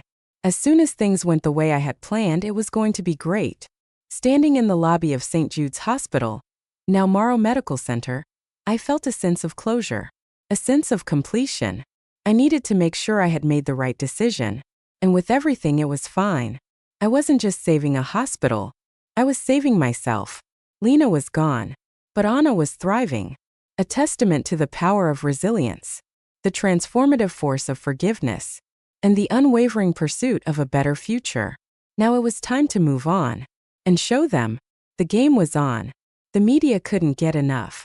Anna Morrow, from abandoned to acclaimed. The headline screamed my story. It resonated. A modern-day Cinderella tale. With a twist. I was no damsel in distress, waiting for a prince to rescue me. I was the architect of my own success, the author of my own narrative. The interview requests poured in, from business magazines to daytime talk shows. I graced the covers of Forbes, Fortune, and Entrepreneur. My image, a symbol of hope, resilience, and the American dream. They say you are never a success until other people recognize you for your work. I was the model that everyone wanted to be, and there was no one who could take what I had. At this time, I used my platform to advocate for social justice, to promote sustainable business practices, and to empower marginalized communities. I became a sought-after speaker, sharing my story with audiences around the world. I spoke at corporate conferences, university graduations, community events. My words echoed through packed auditoriums, inspiring others to overcome their own challenges and pursue their dreams. It was more than just public speaking. It was a calling, a way to give back, to pay forward the kindness and support I had received from Adrian and others along the way. People wanted to hear my stories, but with fame came scrutiny. Every aspect of my life was dissected, analyzed, judged by the court of public opinion. The spotlight was intense, unforgiving, and at times, overwhelming. This had become one of the bigger problems.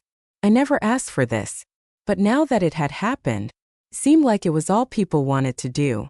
I had to constantly remind myself of who I was. I was aware of where I came from, and of the choices that lay before me. I could succumb to the pressures of fame, become another empty celebrity, chasing fleeting moments of validation. They could destroy themselves with time. Or, I could stay true to my values, use my influence for good, and continue to build a legacy of purpose and meaning. The latter seemed like a better option. It was a choice, a daily decision, to remain grounded, to stay focused, to never forget the girl who had been left behind. I knew how things were going to play out. They had lived in a bubble of privilege, insulated from the harsh realities of the world. They refused to adapt to the changing economic landscape, clinging to outdated business practices, dismissing warnings from financial advisors. It was all coming. Little did they know what was going to get them. The first sign of trouble was a subtle dip in profits, a minor inconvenience, easily dismissed as a temporary blip. But the blip turned into a trend, the dip into a crash. Desperate to stop the bleeding, my parents scrambled to secure additional funding. They mortgaged their assets, drained their savings, even begged wealthy friends and relatives for loans. They needed to go to the bank, get everything straight, or it would all be over. Little did they know what was going to get them. But it wasn't enough. The debt mounted, the interest accrued, and the business continued to hemorrhage money at an alarming rate. They were drowning, gasping for air. But there was no one to throw them a lifeline. I had to get to where I wanted to be, but they would not let me. I had to figure out a way around those who stood in my way. There had to be better options. The inevitable finally happened. The bank foreclosed on their assets. Creditors descended like vultures, and the business collapsed, leaving my parents penniless, humiliated, facing a mountain of debt. They lost everything: their house, their cars, their social standing, and their sense of self-worth. They were reduced to paupers, living in a cramped apartment, struggling to make ends meet, haunted by the ghosts of their former glory. What I had to do would be hard, and I would do it. It was a cruel twist of fate, a karmic reckoning. for years of neglect and indifference. But it was also an opportunity, a chance for me to rise above their failures, to prove that I was capable of more than they had ever believed. If I was going to make it, I had to be better. I had to show them, to take what was theirs. Now, it was time to see what came next. The only thing certain was, this was the end. I knew all along that this time would come. It was what needed to be. Eleanor spotted the headline first. A garish splash of color on the front page of the newspaper. Local mogul buys struggling hospital. A story of compassion. The picture was small, but there was no mistaking those eyes. That jawline. That familiar set to the mouth. She grabbed her reading glasses, her hands trembling slightly, and leaned closer. "Thomas, come look at this," she called, her voice strained. Doesn't she look like? Thomas shuffled into the living room, his face etched with worry, his clothes rumpled and ill-fitting. He took one look at the newspaper, and his face paled. "It can't be," he whispered, his voice hoarse with disbelief. "It's impossible." Ethan scoffed, dismissing their concerns with a wave of his hand. "You're seeing things, Mom. It's impossible. There is no way this is all a real situation." Sophie, ever pragmatic, reached for her phone. Gulin Anamaro. A torrent of images flooded the screen. Magazine covers, television interviews, gala events. Each photo was a stark reminder of their own failure, their own insignificance. As they scrolled through the images, their disbelief slowly eroded, replaced by a growing sense of dread. The resemblance was undeniable. The details matched. The dates aligned. It was her. It was Lena, the daughter they had neglected, the sister they had overlooked, the girl they had forgotten. A wave of guilt washed over Eleanor, a cold, bitter tide that threatened to drown her. They had come so far, and now, they were starting to have problems. Thomas stared blankly at the wall, his face a mask of despair. They realized, this was their last chance. Now, it was time to do everything that was meant for them. Ethan and Sophie exchanged nervous glances, realizing the implications of their parents' revelation. Their past was now here to haunt them. The new life was a hard and troubling time, and there was nothing that could say it was wrong. There was no going back. The past had come back to life. The girl had just gotten a great sense of what she had to do. The past would make the decision for the future. What had been done, had been done. The restaurant was upscale, chosen deliberately for its air of exclusivity, and its panoramic view of the city, a constant reminder of the heights I had reached. They looked small and desperate. It was everything I needed, and all that was so wrong. My parents were the first to arrive, their faces etched with anxiety, their clothes ill-fitting and outdated.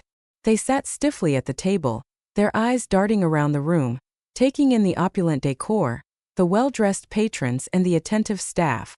Their past was haunting them now, and nothing would come of it. Ethan and Sophie arrived a few minutes later, their usual arrogance replaced by nervous deference. They greeted me with forced smiles and hollow pleasantries, their eyes betraying a mixture of hope and fear. It was like they had never been where I wanted them to be. The apologies started almost immediately. A torrent of insincere words, hollow promises, desperate pleas for forgiveness. They spoke of regret, of remorse, of a newfound understanding of the pain they had caused. They promised to change, to make amends, to become the loving and supportive family I had always deserved. But it felt like those apologies were just to get me to drop the case. I listened in silence, my expression unreadable, my emotions carefully guarded. They knew my power, and they were nothing to me. It was what it had come to mean, and now it was all that mattered. "I waited for you once," I said, my voice cold and unwavering. "I begged for your attention, craved your love. I longed for your acceptance. But you turned away. You ignored me. You forgot about me. I wanted them to know what I was. And it was coming to a head. The New Deal was coming. And they knew how important it was to get everything to go their way and be like that again. The reality had just begun. I knew that it was going to be very intense. And I was getting ready to leave. I'm here for what is to come. The past is over, and there is no changing that. The meeting was over. I simply walked away. Everything would be okay. The new me would take care of it. Standing in the doorway of that fancy restaurant, watching my family watch me, a wave of clarity washed over me. For years, I had been driven by anger, by resentment, by a desire for revenge. I could finally see, and not be a pawn of those feelings. They were never real, and should never have been given weight by me.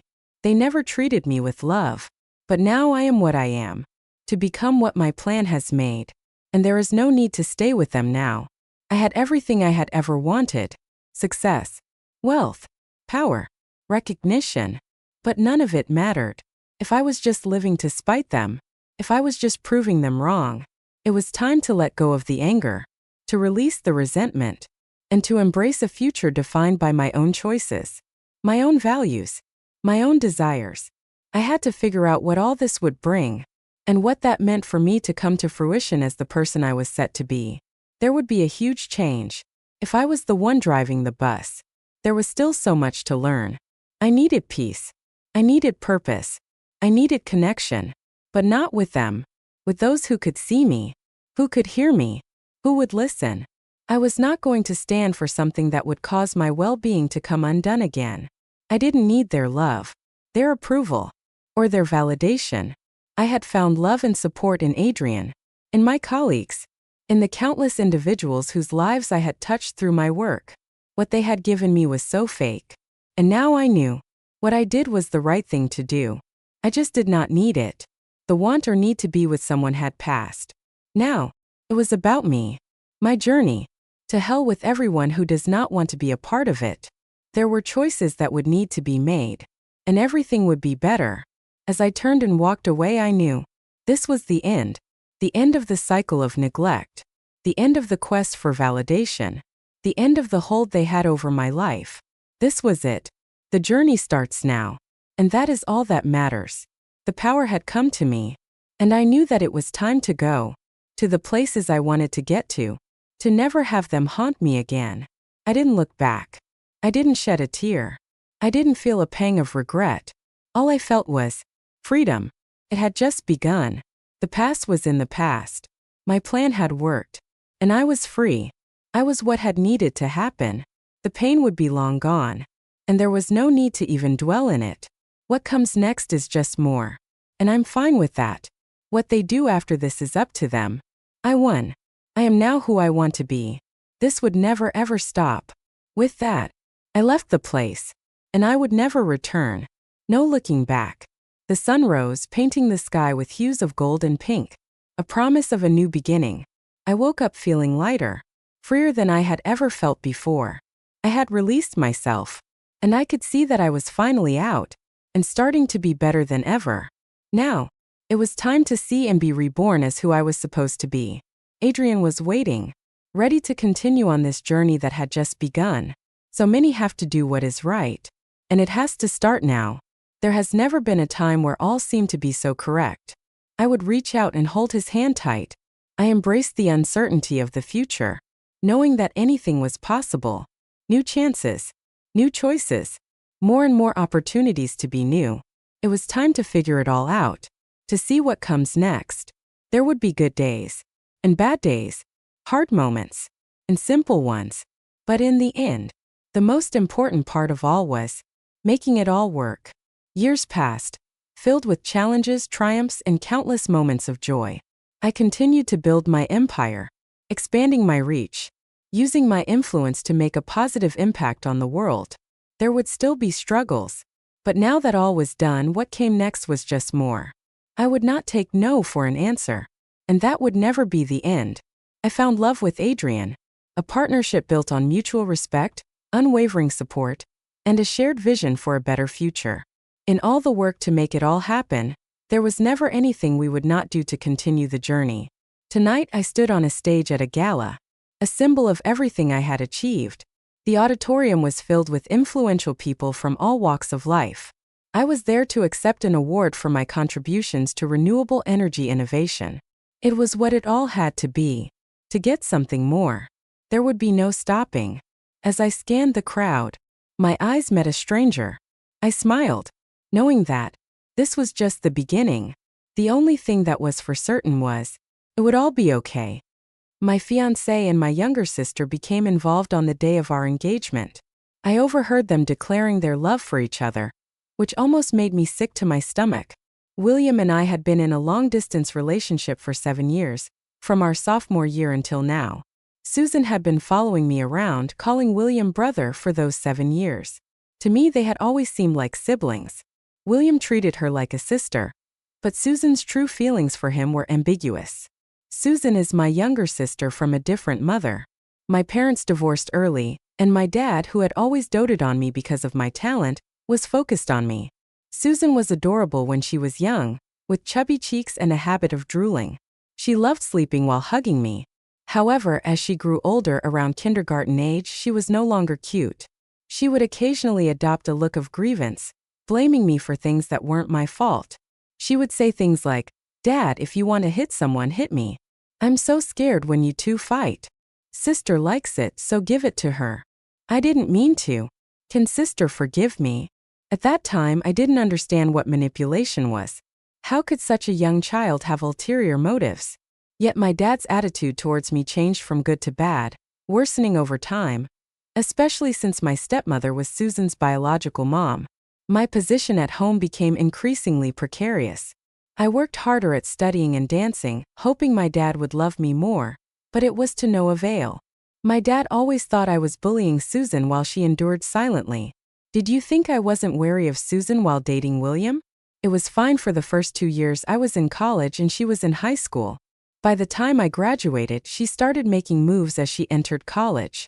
Every weekend, when William and I had a date, she would tirelessly try to contact me, claiming sisterly affection. I tried to distance myself from her, but she would cry and say, "Sister, do you not like me anymore? What did I do wrong? Tell me and I'll change. I'm so sad when you treat me like this." I would roll my eyes and she would continue. William would mediate, saying Susan was still young, liked following me, and should be allowed to do so. He would ask me not to be so harsh on Susan. We argued about this several times. He said I was unreasonable and shouldn't argue with a child, while I said he didn't understand anything and had no right to intervene. We almost broke up but didn't. Later, when Susan clung to me, William remained silent, letting me handle it. I'm a dancer named Sue and work at the Provincial Cultural and Arts Troupe, considered a pillar of the troupe. William works in IT as a programmer, who has already become a project manager in a private company. Young and promising with thick hair, everyone around us said we were a perfect match, and countless people asked when our engagement ceremony would be. Before getting married, we had to have an engagement ceremony first. William and I booked a hall at a local 5-star hotel, choosing it for its duplex structure. It had bright crystal chandeliers, a long spiral staircase, the first floor for entertaining guests and the second floor for dressing rooms and lounges. I was touching up my makeup in the dressing room. My sister's dress looked amazing, highlighting all her strengths. Unlike me, who wore t-shirts and jeans every day, this lipstick matched her so well. Is this what they call a man killer? I'm so clumsy I don't know how to apply makeup. Sister, can you teach me in the future? I asked, looking at her through the mirror. Okay, she replied, looking ecstatic. Often I couldn't tell if she was genuinely naive or just pretending. After all these years, I didn't like her. It was obvious. How could she still pretend to be so close to me? Sue, it's almost time. I'm going downstairs to be with Mom and Dad, Susan said, rushing out and leaving the makeup artist staring in amazement. Sue, your sister is so lively and naive. Everyone is dressed elegantly at this event, but she is wearing a t-shirt and jeans, the makeup artist remarked. I smiled without responding. Some things are better left unsaid to outsiders. William was late picking me up, and no one answered the phone. I called a friend downstairs, who told me he had already gone upstairs a while ago. Gone upstairs for a while?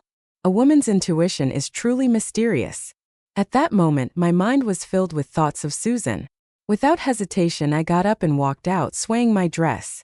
Next to the dressing room was a lounge with the door slightly ajar. I could hear voices coming through it. I walked over and heard William saying, "This is the last time I'll call you brother. From now on, you'll be my brother-in-law. I feel so sad. Sister is so happy being able to marry you. You're such a good person. Sister must have saved the galaxy in her past life." Susan responded, Brother, what should we do? I really like you. William said. Susan, don't do this. Sister and I are about to have our engagement ceremony. The room fell silent. I hesitated for a moment, then pushed open the door. The two of them were already on the couch, with William kissing Susan passionately, one hand not staying within appropriate bounds under Susan's dress. My whole body felt frozen. This was supposed to be the scene of our engagement. Did they have no shame? Susan was the first to notice me. They scrambled to get up from the couch, one with hair resembling a bird's nest, the other with a suit so crumpled it was hard to look at. Sister, it's not what you think. Sue, let me explain, William said quickly, standing in front of Susan. Their strategic positions were too obvious. When did these two really start? Even if today was the tipping point, they must have been flirting for a long time. I looked at Susan, trying to force a smile. It's not what I think. It's what I saw. And to William I sneered. Your words say no, but your actions are quite honest. The engagement ceremony today doesn't need to be cancelled. Just change the bride on the bride's side. William, we're done. Consider it as if I never knew you. I turned and left, tears streaming down my face. In an instant, years of love were easily swept away. Susan followed me out, grabbing me and falling to her knees, slapping herself across the face. The sharp smack echoed through the room downstairs, leaving only Susan's pleading cries to fill the vast space. Sister, forgive me and William. This time it wasn't intentional. I was mentally prepared to call him brother-in-law. We didn't do anything wrong. Please believe me, and let's proceed with your engagement properly. Okay. Her words made me laugh out of anger. With a situation like this, how could we continue with the engagement? Should we ignore the glaring issue at hand? William stood by the door of the lounge, unmoving, watching me and Susan, though mostly Susan, with a look of pity in his eyes. My heart sank further and further. How did I not realize before that you two had reached a point where you couldn't control your feelings? You two are quite something. Furious, I turned and ran downstairs in my 9-inch high heels and long skirt with a wide hemline. I lifted my skirt in front, but it was stepped on from behind, making me tumble down the stairs like a rolled-up dumpling. The pain in my body felt more real than any screams. Everyone rushed to my side. I struggled to stand up, only to realize my right ankle couldn't move. As a dancer, I knew the difference between a sprain and a fracture. A chill ran through my heart. Quick, take me to the hospital, I said. It was the darkest moment of my life, my heart feeling as broken as my ankle, while Susan sat there looking guilty yet still playing the innocent part compared to me. I felt a bit out of my depth. His niece, Cindy, kept glancing at him with curious eyes. I followed her gaze and Peter chuckled. After maintaining a parental image for so long, it's hard to return to normal. The child isn't used to it, he explained. Cindy snorted through her nose. Peter showed a doting expression, ruffling Cindy's head. Cindy rolled her eyes and snorted again. I felt a twinge of envy at their family atmosphere. Since my mom left my dad, I had no contact with her. My dad's attention was solely on my stepmother and Susan. In the evening, I received a friend verification message from Peter. He had added me through the business card push from Cindy's mom, which was how I learned his name. He sent a photo of the robot figurine I had given him, placed on his desk next to a corner of a laptop. Thank you, I really like it. You're welcome, I replied. After that, Peter would occasionally like my posts on social media, and sometimes I'd return the favor. Through these interactions, I unexpectedly discovered that he knew the leader and deputy leader of our provincial art troupe, and their relationship seemed quite good. However, what Peter did wasn't apparent from his social media posts. He might have restricted some posts from my view. William occasionally checked in with me through messages. How's your foot doing? Much better, thank you. Although we could no longer be lovers, we didn't need to be enemies. I never blocked him or considered doing so because adult estrangements often drift apart. It was Susan who continued to post affectionate messages and messaged me privately to seek forgiveness. Sister, can you forgive me? Sister, you're so great. Many other guys like you, but I only have William. I can't leave him, sister. Which ring do you think looks better?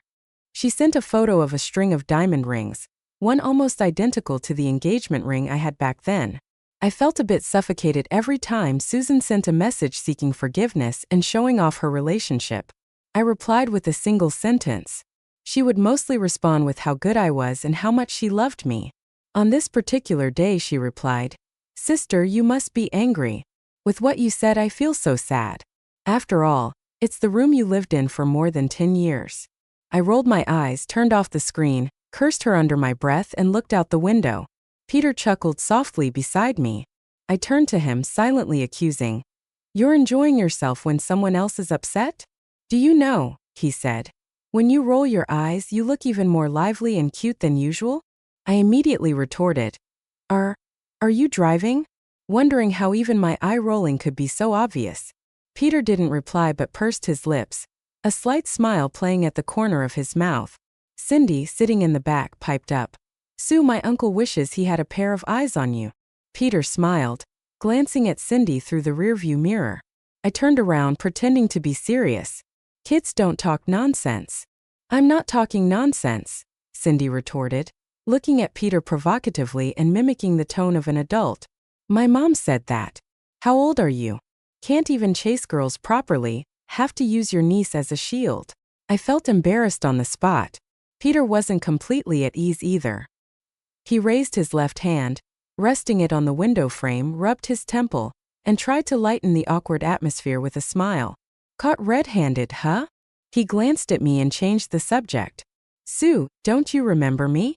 I really didn't remember. It was only after Peter had half reminded, half directly stated that I recalled a year when, after every performance, someone would send a basket of flowers. The signature on those baskets was Peter's. Back then we had actually met once. After one performance, Peter, accompanied by the troupe leader, personally invited me to perform at their company's annual meeting, promising good compensation. I declined, stating the reason directly. I had to visit my boyfriend's hometown to meet his parents. After that, neither Peter nor his flower baskets appeared again. It hit me like a thunderbolt. "Did you think, Sue, now that you're in my car, I can finally succeed in pursuing you?" Peter asked with a playful smile. The thunderbolt in my heart slowly dissipated, replaced by a sense of relief tinged with disappointment. I was just an ordinary woman with desires like anyone else, yearning for someone to like me. Who was I compared to a star? I chuckled at myself, shifting my gaze outside the window. Outside, the city lights were coming on. Now I was just a dancer who might never set foot on stage again, an administrative staff member at the provincial arts troupe, and a teacher at a children's art institution. "You're the brightest." Peter's voice sounded again, deep and slow, as if he had pondered it for a while. "Sue, shall we give it a try?" The enclosed space of the car was quiet. I pondered for a moment before saying, "Okay." Peter turned out to be a perfect boyfriend. Every morning he would drive halfway across the city, bringing fresh flowers to pick me up for work. In the afternoon he would pick me up after work. We'd have dinner together, and then he'd drive me home. This routine was consistent from Monday to Friday. On weekends, when I worked at the art gallery, he would spend the entire day with me. He would either work on his laptop in the parents' rest area, occasionally glancing at the monitors, or stand in the corridor by the classrooms, sneakily watching me. Honestly, this kind of care and attention was something I had never experienced from William. It was sweet. The troop leader teased me after seeing Peter several times. "Not easy to be patient and see the moon emerge from the clouds." The deputy leader chimed in. "When's the wedding banquet?" I didn't know how to respond. My relationship with Peter was just beginning, and marriage seemed a long way off. However, Peter smoothly continued, "Thanks for the well wishes. I'll keep working hard, and you please say a few more good words for me. Help me bring Sue home sooner." The troop leader and the deputy leader both looked at me with meaningful glances as if saying, "You can do it." I was non-committal. The troop leader asked me in private, "Are you really clueless or just pretending?" I was perplexed. The troop leader had to point out that Peter was a famous, wealthy bachelor, worth billions, ruthless in the business world, but with a soft spot for me. I should seize the opportunity. I, on the other hand, hesitated. I knew Peter was well off from his car, attire, and mannerisms, but I hadn't realized the extent until now. I felt undeserving and subconsciously wanted to retreat, unsure of what to do. Our relationship had hit a stalemate. I didn't want to commit and he didn't want to step back. We were more than friends but not yet lovers. I had confidence in him. Men of his caliber, if they wanted pretty women, could easily have them with a wave of their hand. He didn't disappoint my confidence in him. I don't like it when others call me that, Susan. You better call me Peter or brother-in-law. Even though you're Sue's sister, please have some self-respect. Whether I'm good or not has nothing to do with you. I don't want Sue to misunderstand. I'm not your William. Your tactics won't work on me. I can distinguish between a stone and a gem quite clearly. These words were relayed to me by the receptionist, along with some flattery. Sue, Peter is so handsome. He talks to Susan with a commanding presence. I've never seen a man reject a woman so decisively. You should get married soon. After Susan hit a wall with Peter, she turned to me for conquest, determined not to give up. She cried in front of the parents picking up their children, asking if I was still mad at her, because I was blaming her, and that's why brother-in-law was ignoring her. She said she realized her mistake, that she only had one sister, and nothing was more important than her sister. She asked how she could be forgiven. Did she have to kneel down and kowtow? She cried so hard, as if she was about to faint the next second. Many onlookers were pointing fingers. Sue, forgive her. How can siblings hold grudges? Isn't it natural for an older sister to give in to her younger sister? I laughed in exasperation.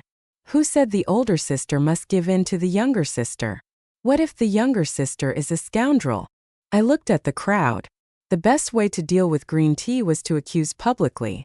At my engagement ceremony, my sister went to confess her love to my fiancé, and they rolled on the couch, caught in infidelity.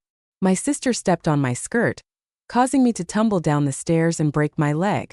I, a dancer unable to perform. What did it mean? She acted aggrieved and delicate, frequently kneeling to apologize, forcing me to forgive her. Would you dare to have such a sister? I pointed at Susan. Her mother said, "You only lost a leg." What she lost was love. I just couldn't understand. She was the third party. On what basis did she have the right to call it love? Even more ridiculous, while I was still in the hospital, she was going in and out with my fiancé. She asked her mother to kick me out of the house, wanting to turn my room into their lover's nursery. After several months of no contact, now that she saw I had a new boyfriend, she came back. My voice grew louder, speaking the truth in anger. Susan, have some shame. The spectators shook their heads, seeing through Susan's deceitful tears. Can't believe it. She's crying so pitifully. It turns out she was pretending, being a third party and pushing Sue down the stairs. Such a person deserves public condemnation. So Sue didn't follow through? She had stepped too far. Did seeing Sue with a good man make her want to seduce a new brother-in-law? Shameless. The biggest difference between acquaintances and strangers is that acquaintances, bound by courtesy, would only gossip behind one's back.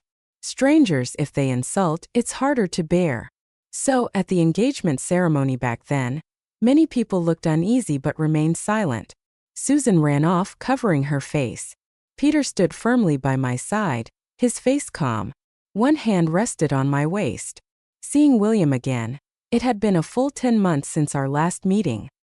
He looked more haggard than ever, with deep dark circles under his eyes, cracked lips, and a cut on his chin from shaving. If not for his clean attire, well-groomed hair and shoes, and the bouquet of roses he was holding, I would have thought he had just come out of a coal mine in Shanghai. Sue, let's make amends. William rushed over, handing me the roses along with the jewelry box. His colleagues, who had witnessed the last drama, gave me a curious look. I nodded, wanting to make it clear to William. William, we have no relationship anymore. Please don't disturb me. The flowers and jewelry, you should give them to Susan. I have no interest in being a third party. I have a date with my boyfriend. He's coming soon. William frowned, only now realizing that I was the one he truly loved. He said he had already broken up with Susan, that she was a jinx. Ever since being with her, he had been unlucky. His colleagues ostracized him, he lost projects, and nothing was going right. He said I was his lucky charm, that when we were together, everything in his work seemed to fall into place, and he hoped to start anew. He opened the jewelry box, a sparkling diamond ring, The same one prepared for our engagement but left unused. Susan had once taunted me with this ring, saying, "Leave this ring for someone else. I don't need it."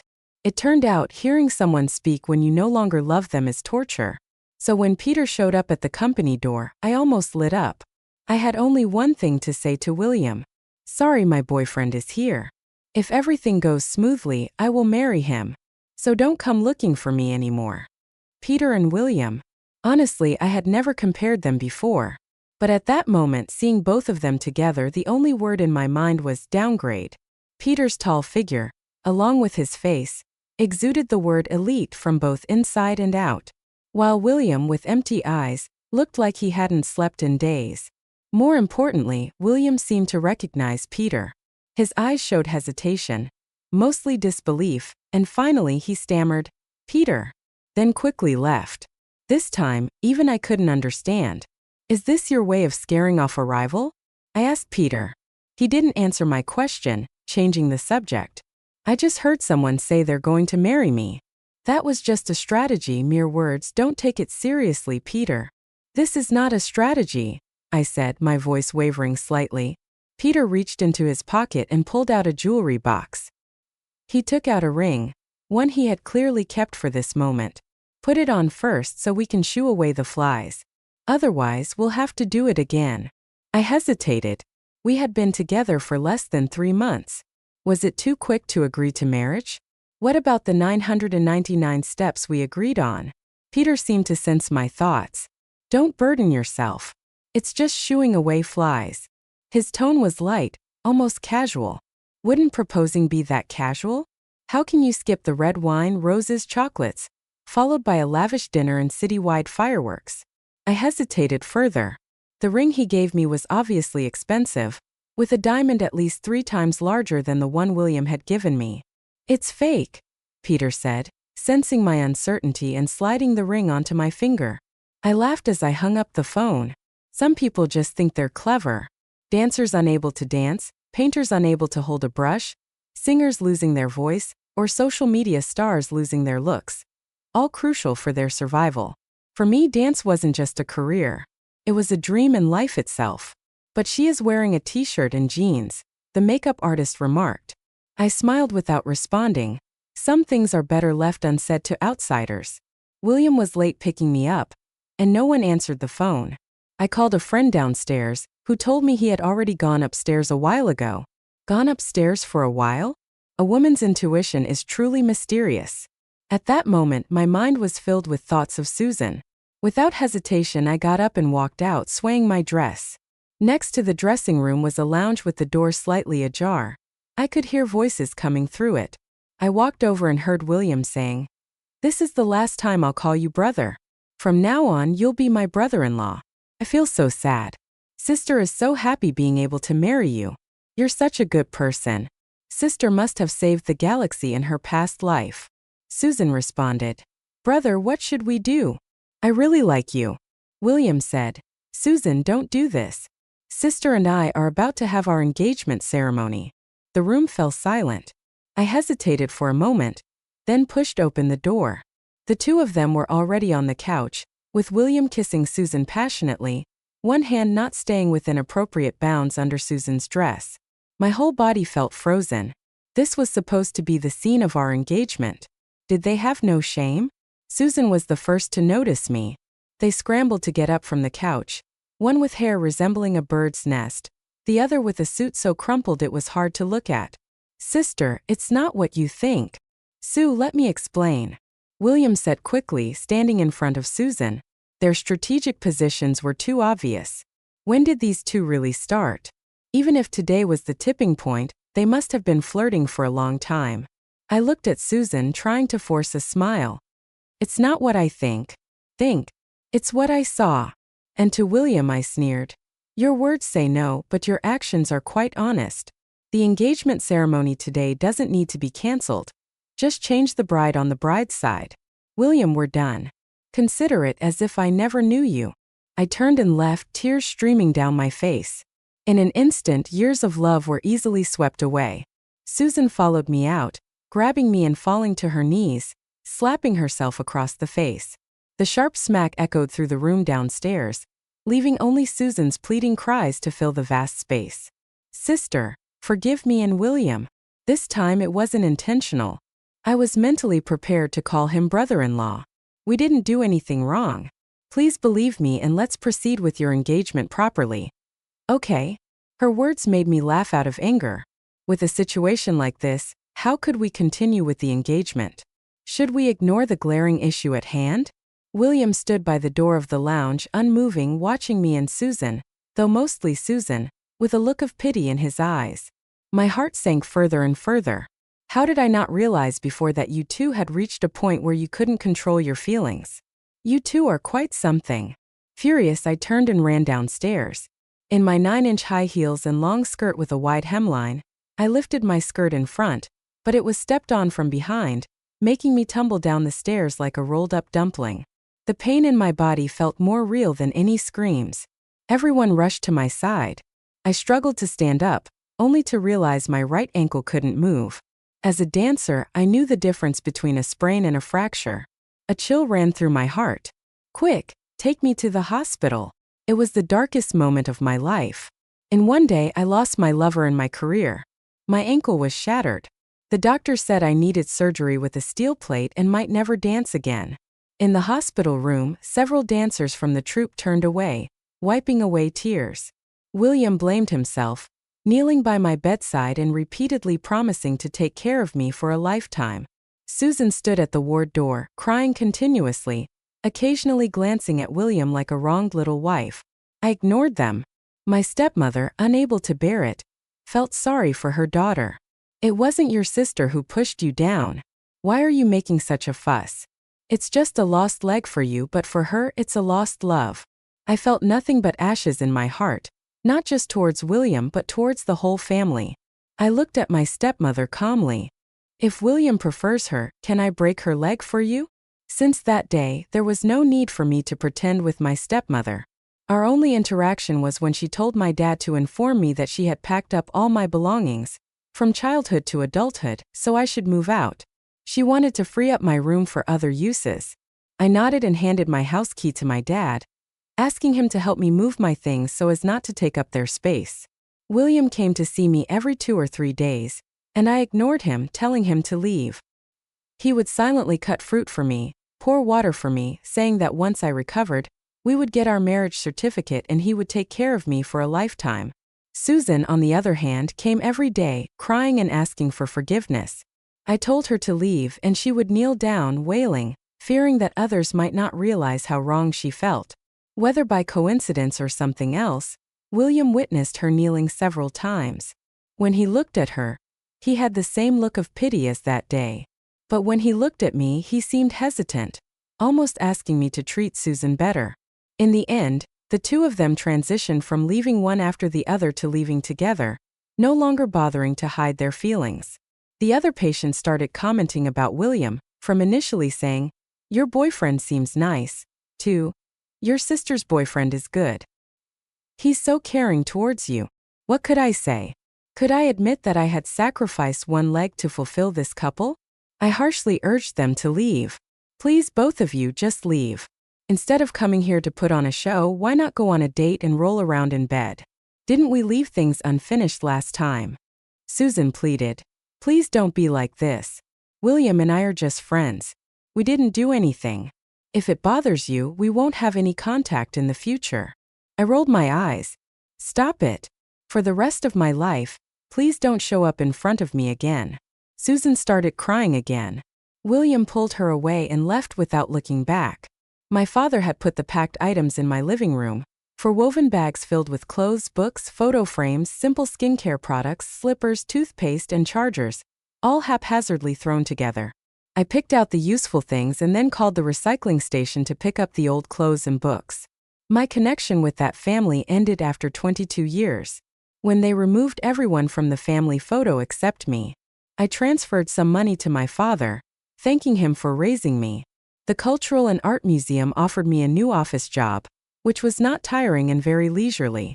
After finishing work each day, I would lean on my cane and go watch my former partners dance. Dancing had always been my destiny, more important to me than William. That's why I despised Susan. If she hadn't stepped on my dress that day, I wouldn't have fallen down the stairs at all. The envy and loneliness in my eyes were glaringly obvious in the mirror at the practice room. I can't leave him, sister. Which ring do you think looks better? She sent a photo of a string of diamond rings, one almost identical to the engagement ring I had back then. I felt a bit suffocated every time Susan sent a message seeking forgiveness and showing off her relationship. I replied with a single sentence. She would mostly respond with how good I was and how much she loved me. On this particular day she replied, sister, you must be angry with what you said. I feel so sad. After all, it's the room you lived in for more than 10 years. I rolled my eyes, turned off the screen, cursed her under my breath, and looked out the window. Peter chuckled softly beside me. I turned to him silently, accusing, you're enjoying yourself when someone else is upset. Do you know, he said, when you roll your eyes you look even more lively and cute than usual. I immediately retorted, are you driving? Wondering how even my eye rolling could be so obvious. Peter didn't reply but pursed his lips, a slight smile playing at the corner of his mouth. Cindy, sitting in the back, piped up, Sue, my uncle wishes he had a pair of eyes on you. Peter smiled, glancing at Cindy through the rearview mirror. I turned around, pretending to be serious. Kids don't talk nonsense. I'm not talking nonsense, Cindy retorted, looking at Peter provocatively and mimicking the tone of an adult. My mom said that. How old are you? Can't even chase girls properly, have to use your niece as a shield. I felt embarrassed on the spot. Peter wasn't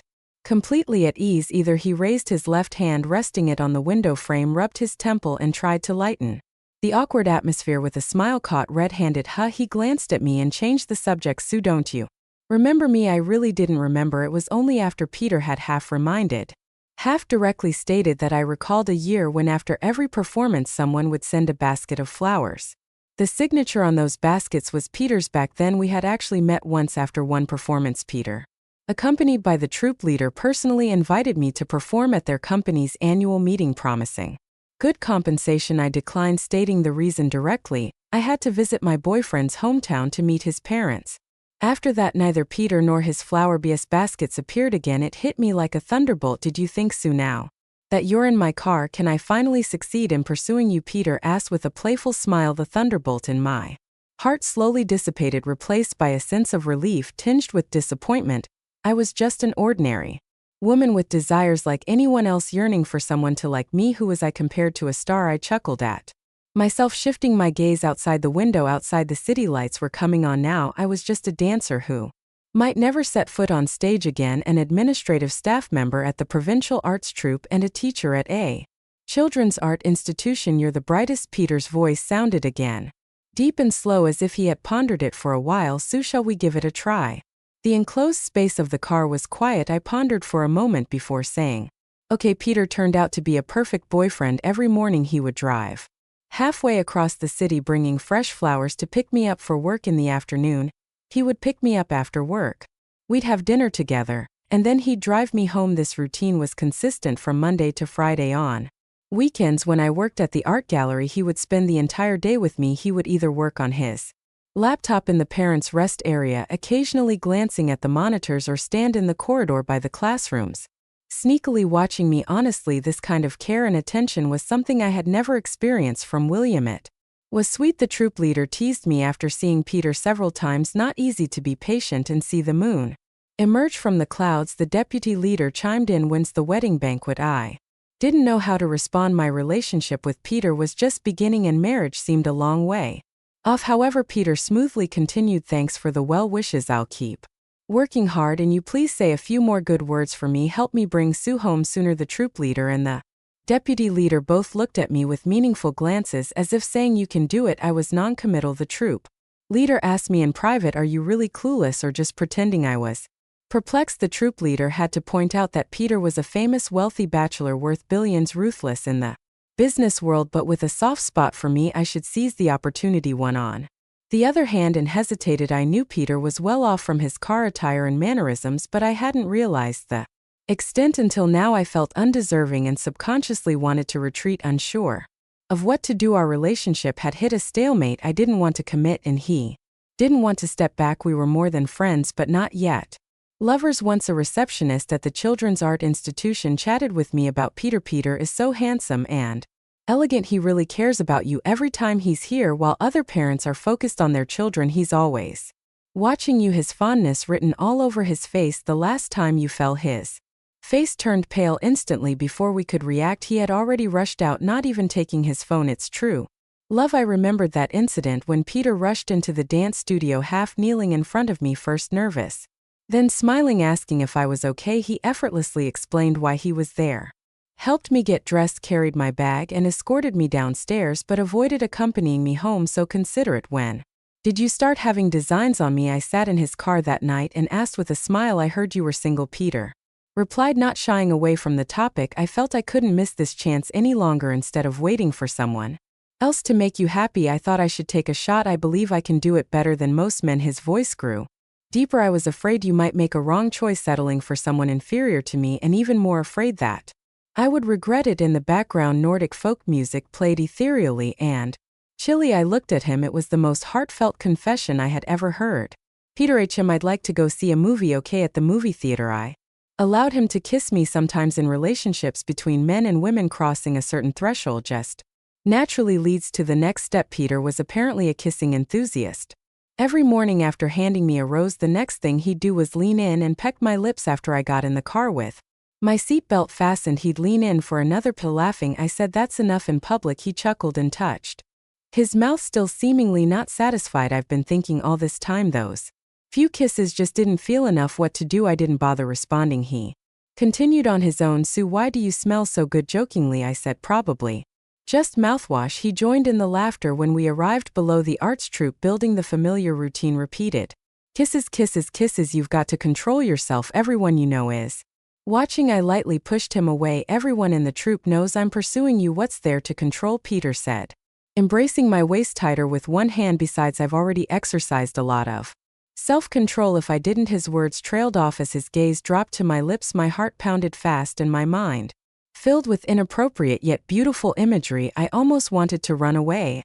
Low chuckle came from behind. I never knew that being in a relationship with a mature man could be so sweet, even sweeter than a first love with Peter. He knew exactly when to act and when not to, giving me the utmost agency. In his words, "After taking 99 steps, I'll extend my hand on the final step. You just have to place your hand in mine, and that final step he would still take it. As long as I didn't retreat, it would all be fine."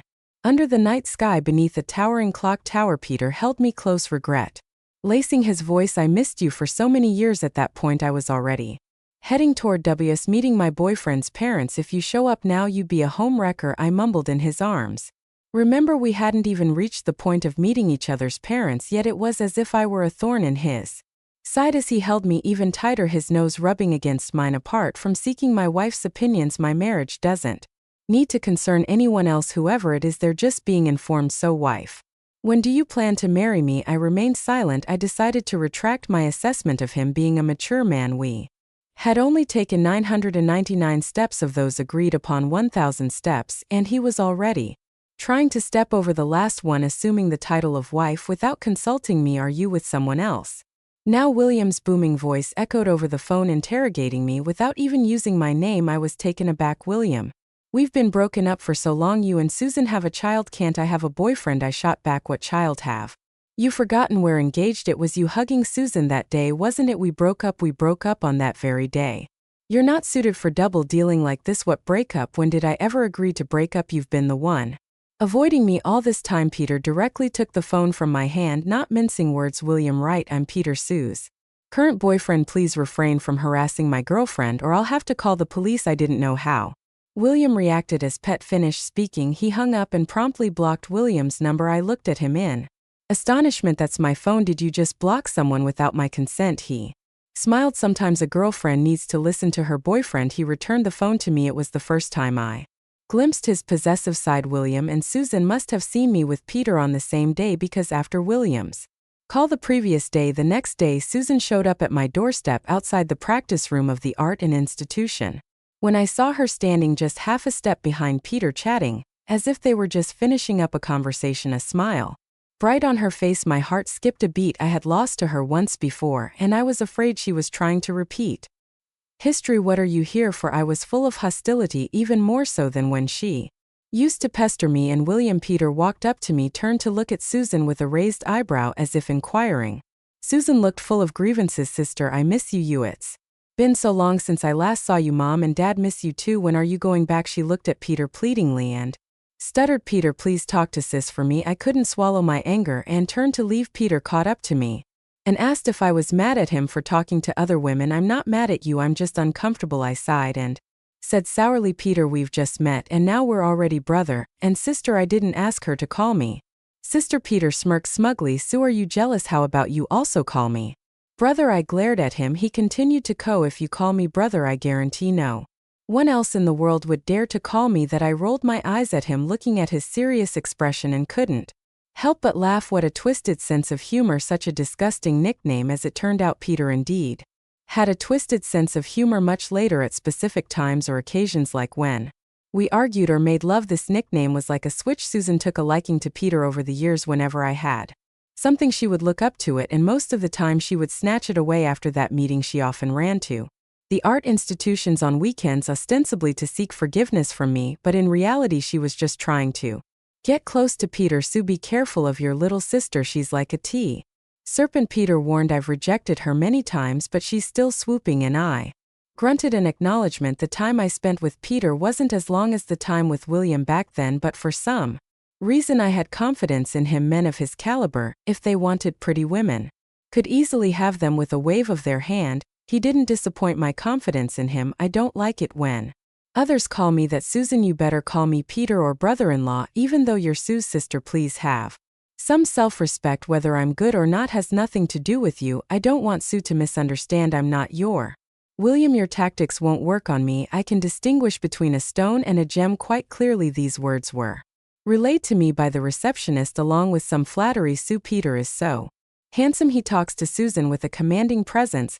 I've never seen a man reject a woman so decisively. You should get married. Soon after Susan hit a wall with Peter, she turned to me for conquest. Determined not to get up, she cried in front of the parents, picking up their children, asking if I was still mad at her because I was blaming her, and that's why brother-in-law was ignoring her. She said she realized her mistake, that she only had one sister and nothing was more important than her sister. She asked how she could be forgiven. Did she have to kneel down and kowtow? She cried so hard as if she was about to faint. The next second, many onlookers were pointing fingers. Sue, forgive her.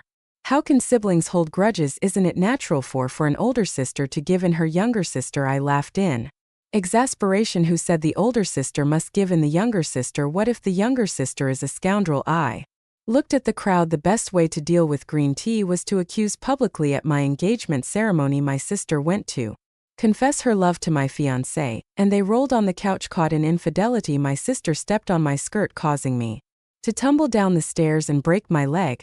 I, a dancer unable to perform. What did it mean? She acted ag, grieved and delicate, frequently kneeling to apologize, forcing me to forgive her.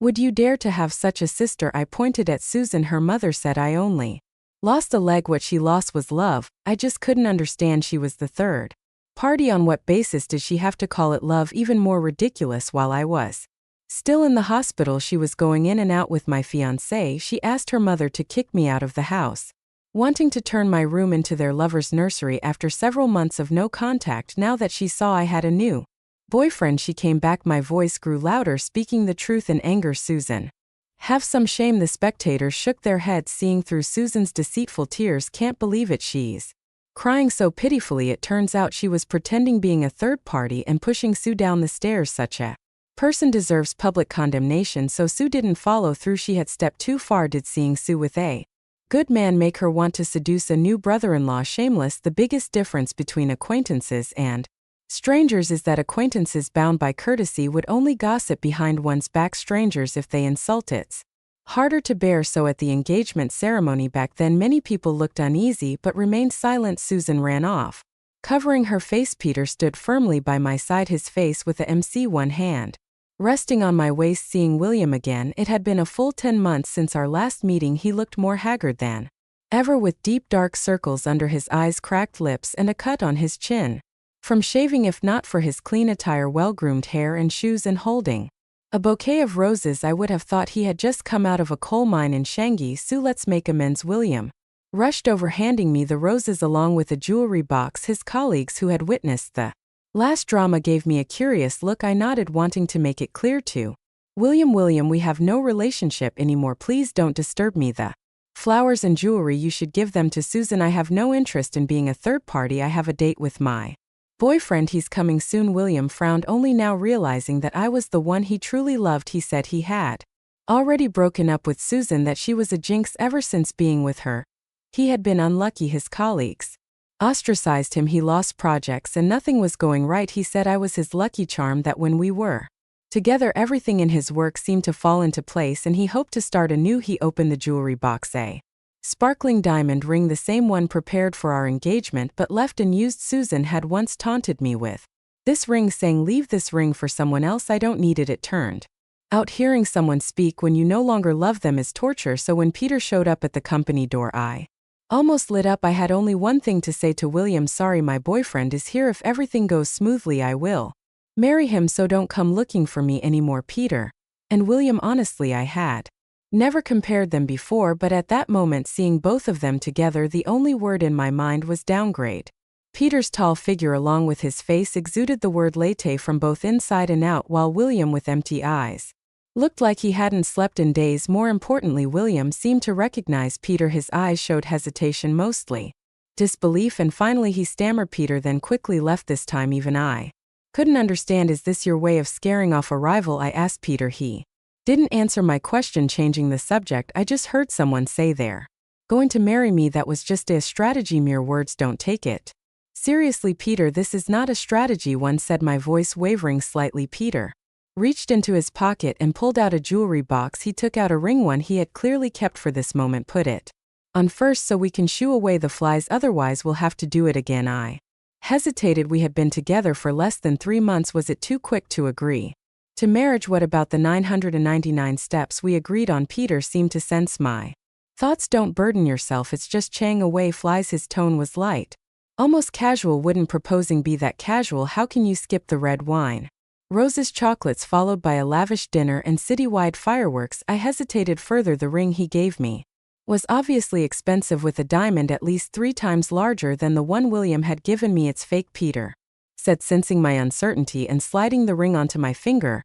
I laughed as I hung up the phone. "Some people just think they're clever dancers, unable to dance, painters unable to hold a brush, singers losing their voice, or social media stars losing their looks, all crucial for their survival. For me, dance wasn't just a career, it was a dream and life itself." I visited the art troupe to see Sue. She stood outside the practice room looking through the glass door at others dancing. Her expression touched me deeply. Sue wasn't a prodigy. She became our troupe's lead dancer solely through hard work. The troupe leader had said, unfortunately, her choice in men wasn't good. I had chosen the Children's Art Museum for work. Cindy was already studying there, and I took up the job of picking up and dropping off the kids. I made my sister's life more leisurely, and she taunted me about it. "Cindy, you better support your uncle in the future. Whether you get an aunt depends on you." Cindy readily agreed. From then on, I had the opportunity to interact with Sue every time after school. I would ask about her child, and she never tired of answering, trying to adapt to this new life. The only worry was that Sue often danced secretly, testing her injured foot. I sat in the parents' rest area, my eyes fixed on her, palms sweating. The rest of the story you all know. She fell, I helped her up, and we finally started our relationship. Eating, dating, kissing. The feeling of being in love was great. Sue was sweeter and softer than I had imagined. I regretted not being bolder back then. As for Susan, I declined firmly. Women like her are common in life, thinking they are young and beautiful, believing that by offering themselves men won't refuse. They think conquering men means conquering the world. William not only blinded his eyes, but also clouded his judgment, choosing stones over stars. I thank him. The only thing he did wrong was that since he had chosen Susan, he wouldn't have lusted after a past flame. He handed the disgusting old engagement ring to both Sue and me. I subtly hinted to the boss of the software company that our African branch needed people to build it up. William was sent away with a plane ticket. It took half a year for someone to operate on Susan's leg in a scene identical to Sue's injury. However, her luck was a bit worse. She broke both her shin and ankle. My wedding with Sue was half a year later. First, Peter seek likes and comments online to wish us blessings. May all the lovers in the world finally become one.